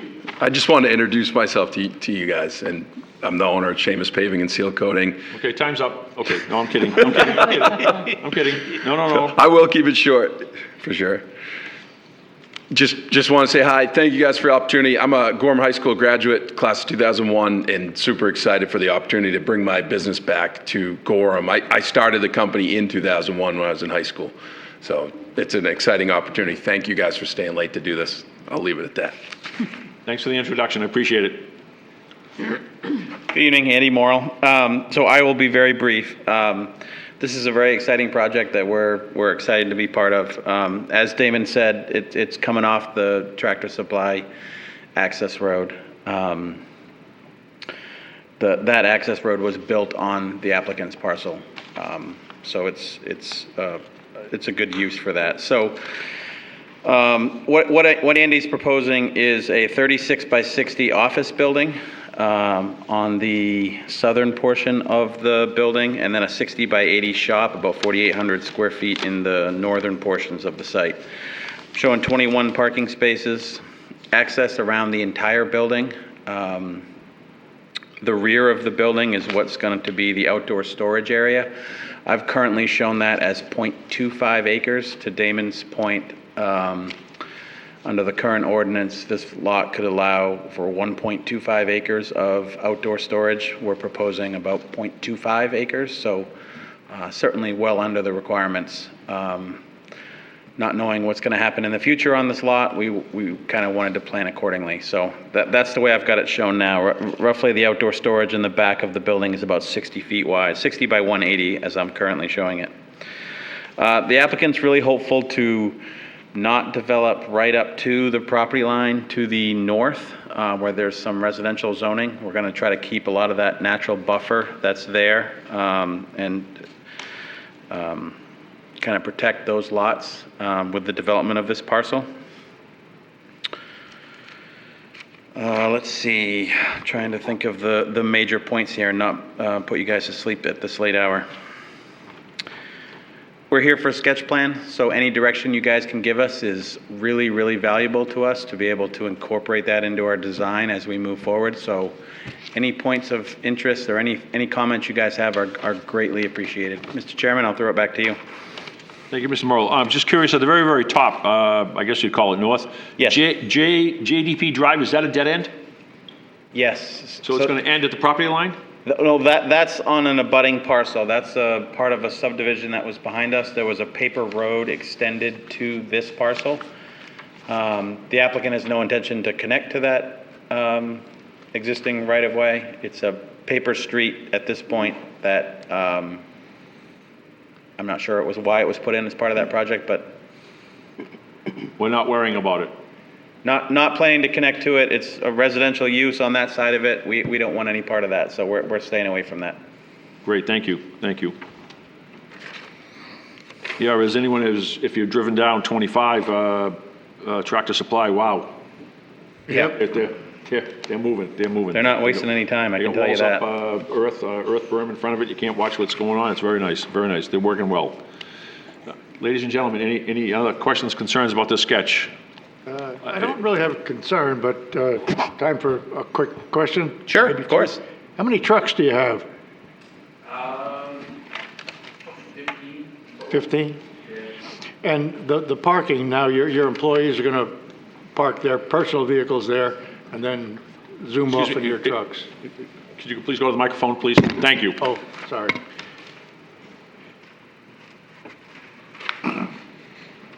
Yeah, so this for your employee parking, and then they'll go off to their destinations in the Correct. in the trucks. Yeah. And the trucks, when they're resting comfortably on your property, where will they be? In the open area? Yeah, in that open area around the building. There's some outside storage in the back of the building, as well as, some of the trucks might be parked inside the shop as well. Yeah, if they need some work or something. So where will they be loaded up with the stuff, the goop? Oh, the sealer, right on site. So we store our sealer right on site in tanks, and then the asphalt trucks go to Shaw Brothers or Pike and pick up materials there. Okay. Yeah. Where is all your stuff located now? Standish. Oh, Standish. Yeah. Well, welcome to Gorham. Well, you said you were It's good to be home. High Yeah. school. Okay, yeah. Welcome back home. Thank you. Okay, that's it for me. Thank you, Mr. Frank. Anyone else? May I ask? Yeah. Ms. Go ahead. Nichols, I please. have one comment, since you were asking about before you do your site plans. When I look at this, the drawing on Ossipee Trail, it looks like it's pretty bare there from Route 25 or Ossipee Trail. Looking in, so you could actually, from 25, you can see your building, or will be able to see? No, so it just looks, okay. It's fully wooded. You couldn't see, from 25 to my building, you would not be able to see. 7620, is this completely wooded area right here? It's very tiny numbers. Yeah, but here's That's not what Ossipee. we're talking about. No, we're over here. Don't go that far. Don't go too. Okay, We're back that's where I thought he was. Okay. Confusion there about 76-20-2. That's not their location. I They're didn't on see the line in the 76-20. middle. It's my bad. Yep. It is two completely different parcels. Not the 7620. It's the 7620. Which is Correct. what I construed, Yeah. okay. Okay, sorry. That's right. You're not alone in that. Well, Yeah, we'll work to make sure they sort that out. anyone else? Yes. Mr. Delaney? Fueling area. What is a fueling area? What kind of fuel is going to be in the area, and what are you fueling? We're fueling like pickup trucks, dump trucks with diesel fuel and gasoline. So that's going to be storage, tank storage. You're going to have a bunch of tanks there. Yeah, it'd be probably 500 gallon or smaller tanks. Okay. But more information on that to come. Yes. Would that also be where your application product go as well, the spray coat? No, Seal the fuel area would be just fuel Okay. only. And then And the seal coat is inside? Or? be in the building. Oh, it's yeah. inside, okay. Yeah.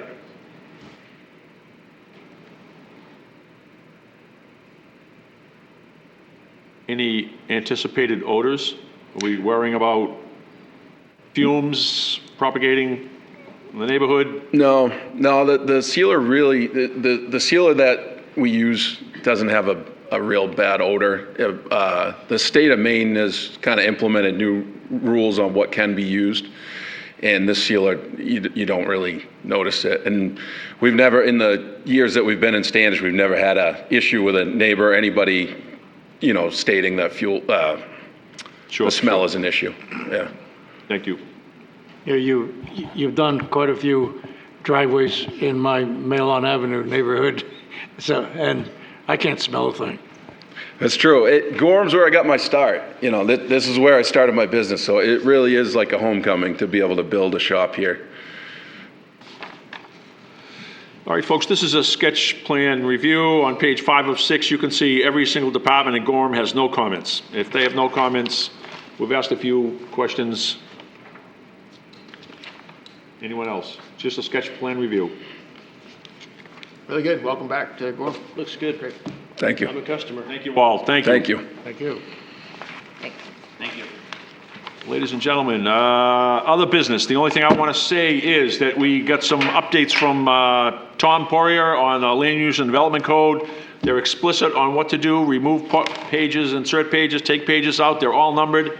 I hope you keep your Land Use and Development Code up to date. May I add on to that? Please. An update to the Land Use and Development Code and every other code we have in town. We are now, and have been for 2 years, onboarding an online electronic code. So we're going to do away with what we have right now. It's all renumbered, everything is redone, and it's all in one book, if you will. One big online searchable PDF. book. That is due to go live sometime the first week in October. So I'm offering to you to get an education in what it looks like and how to work it, and to offer, if you want a copy of certain sections in it, and I mean certain sections because it's everything that we have in town, but the sections that apply to you, the land use and development sections. Whoever would like an actual book, paper copy of that, let us know, please. I kind of put you on that list already. I thought you might want it. Would you like to have a workshop on that prior to the next planning board meeting? Because what we're going to do in the next 3 weeks is change all our review memos to reflect the new numbering. And any little tweaks to maybe a heading, but it's going to look different, and that's why I'm... Look at the enthusiasm. Look at the... Scared. Trepidation. It's probably not the best to ask us at 10:15 if we want to have another workshop. No, I But- know. Replace the workshop for next time and have this instead to catch you up on what it's going to look like. Just a briefing so you understand it and get a look at it before you're going to get the review memos beforehand. just pace yourself and just know that it's, okay, it's just the numbers. And then we'll explain it at the workshop. Okay. Give you a little more viewing. Second, we're also onboarding a brand-new permitting system. So all of the applicants are going to be applying online for their applications for the planning board and every other permit we have in town. That should slow down things. We're hoping that it'll be faster. And so if somebody wants to do it at 3 o'clock in the morning, they can, and also pay for it at the same time. We've been working on that for 2 years. So that is sometime in the next 2.5 months, maybe 3. We're working on just the final details of it and teach the teachers and the staff how to work it. You're going to put a big red bow on it and tell us Merry Christmas, aren't you? We are, definitely. That's the goal. Yes, we have a plan review software called Bluebeam that we are onboarding as well, and about 15 other things, but that's good for you. Bluebeam's good. Bluebeam's great. It's great. Maybe you can help us figure out how to work it. Okay, that will be it for me tonight. Mr. Norton, anything? I'm good. Thank you for staying this evening.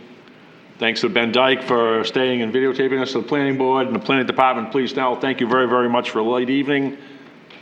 Anyone, please, is there a motion? Motion to adjourn? Mr. Delaney, thank you. Is there a second? Ms. Nichols, thank you. Is there any reason to discuss why we want to adjourn? All those in favor? Anyone opposed? Thank you. Thanks,